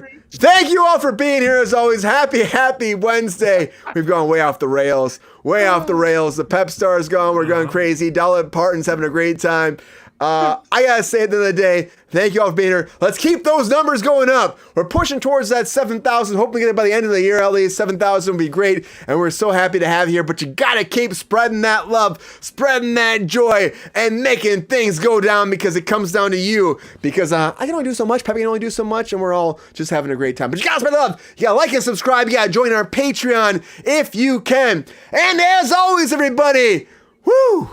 You gotta tell your friends, your family, your uncles, your aunts, your great-great-great-great-great-great-great-great-great-great-grandmas and grandparents. They had Dolly Parton above their toilet. They were fucking thirsting over her all day long. They came and got a black party. She was there. Of course, she's bringing all of her thirsty friends too. All the beavers and the badgers, the bears. Oh my, they're there having a great time. They're fucking, oh, that's a fucking crazy orgy. I don't know what's happening. There's like a fucking 80s party. Who knows what the fuck's happening? There's cocaine, beavers, and bears, and there's fucking meth. I don't know what the fuck's happening there. They're having a great time with this. They subscribe to Kruse Control, which comes down to what it comes down to. It's having a great time. Mailman's he's writing fucking letters about it, giving people posts off their post boxes saying, hey, come Kruse Control, come Kruse Control, come Kruse Control. Having a great time. The chinchillas are there. They're fucking smacking the badgers in the asses. The badgers are going, oh, bring my babies, bring my babies. That's fantastic. We love it so much. The beavers there. They're having swimming around your pool. They're kicking GR and slapping him on the ass too. He's like, oh God, Jesus Christ, it makes you say happen. That's awesome too. We watch out because Chuck Norris is there. He slashes some bitches in the ass too. He's having a great time. This is like a weird 80s kind of frolic thing. Ralph Macchio's there being like, yes, I believe in it. I believe in it. I believe in it so much. Then all of a sudden, oh my God, Mike pops in. Mike's like, oh, watch out, bitches, because I have Steve Urkel here. And Steve Urkel's like, I should be fucking Sonic the Hedgehog. I'm like, yes, you should be. Isn't that fantastic? And all of a sudden, he flies through the world. And then oh my God, the Mars attacks comes down. They're crazy. They're awesome. Having a great time too. But watch out for those chickens that peck at your penis. They're pecking at everybody's penis in the pool.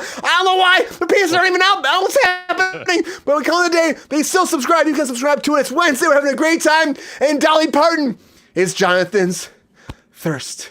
Until next time, everybody, continue your lives. Have a great time. We love you so much. We'll see you back on Friday.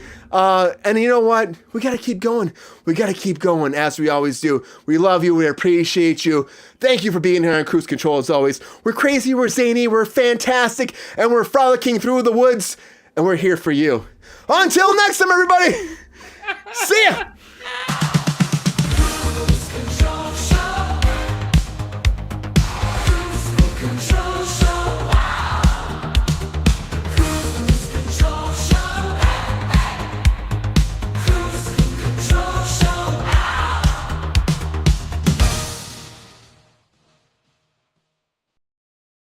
Yo, player, if you enjoyed this video, please like and subscribe and hit the bell to be notified when we are live. And if you are able to join our Patreon, please join. Because the pep star needs more snickety snacks. Because I'm hungry. Holla back. Love y'all.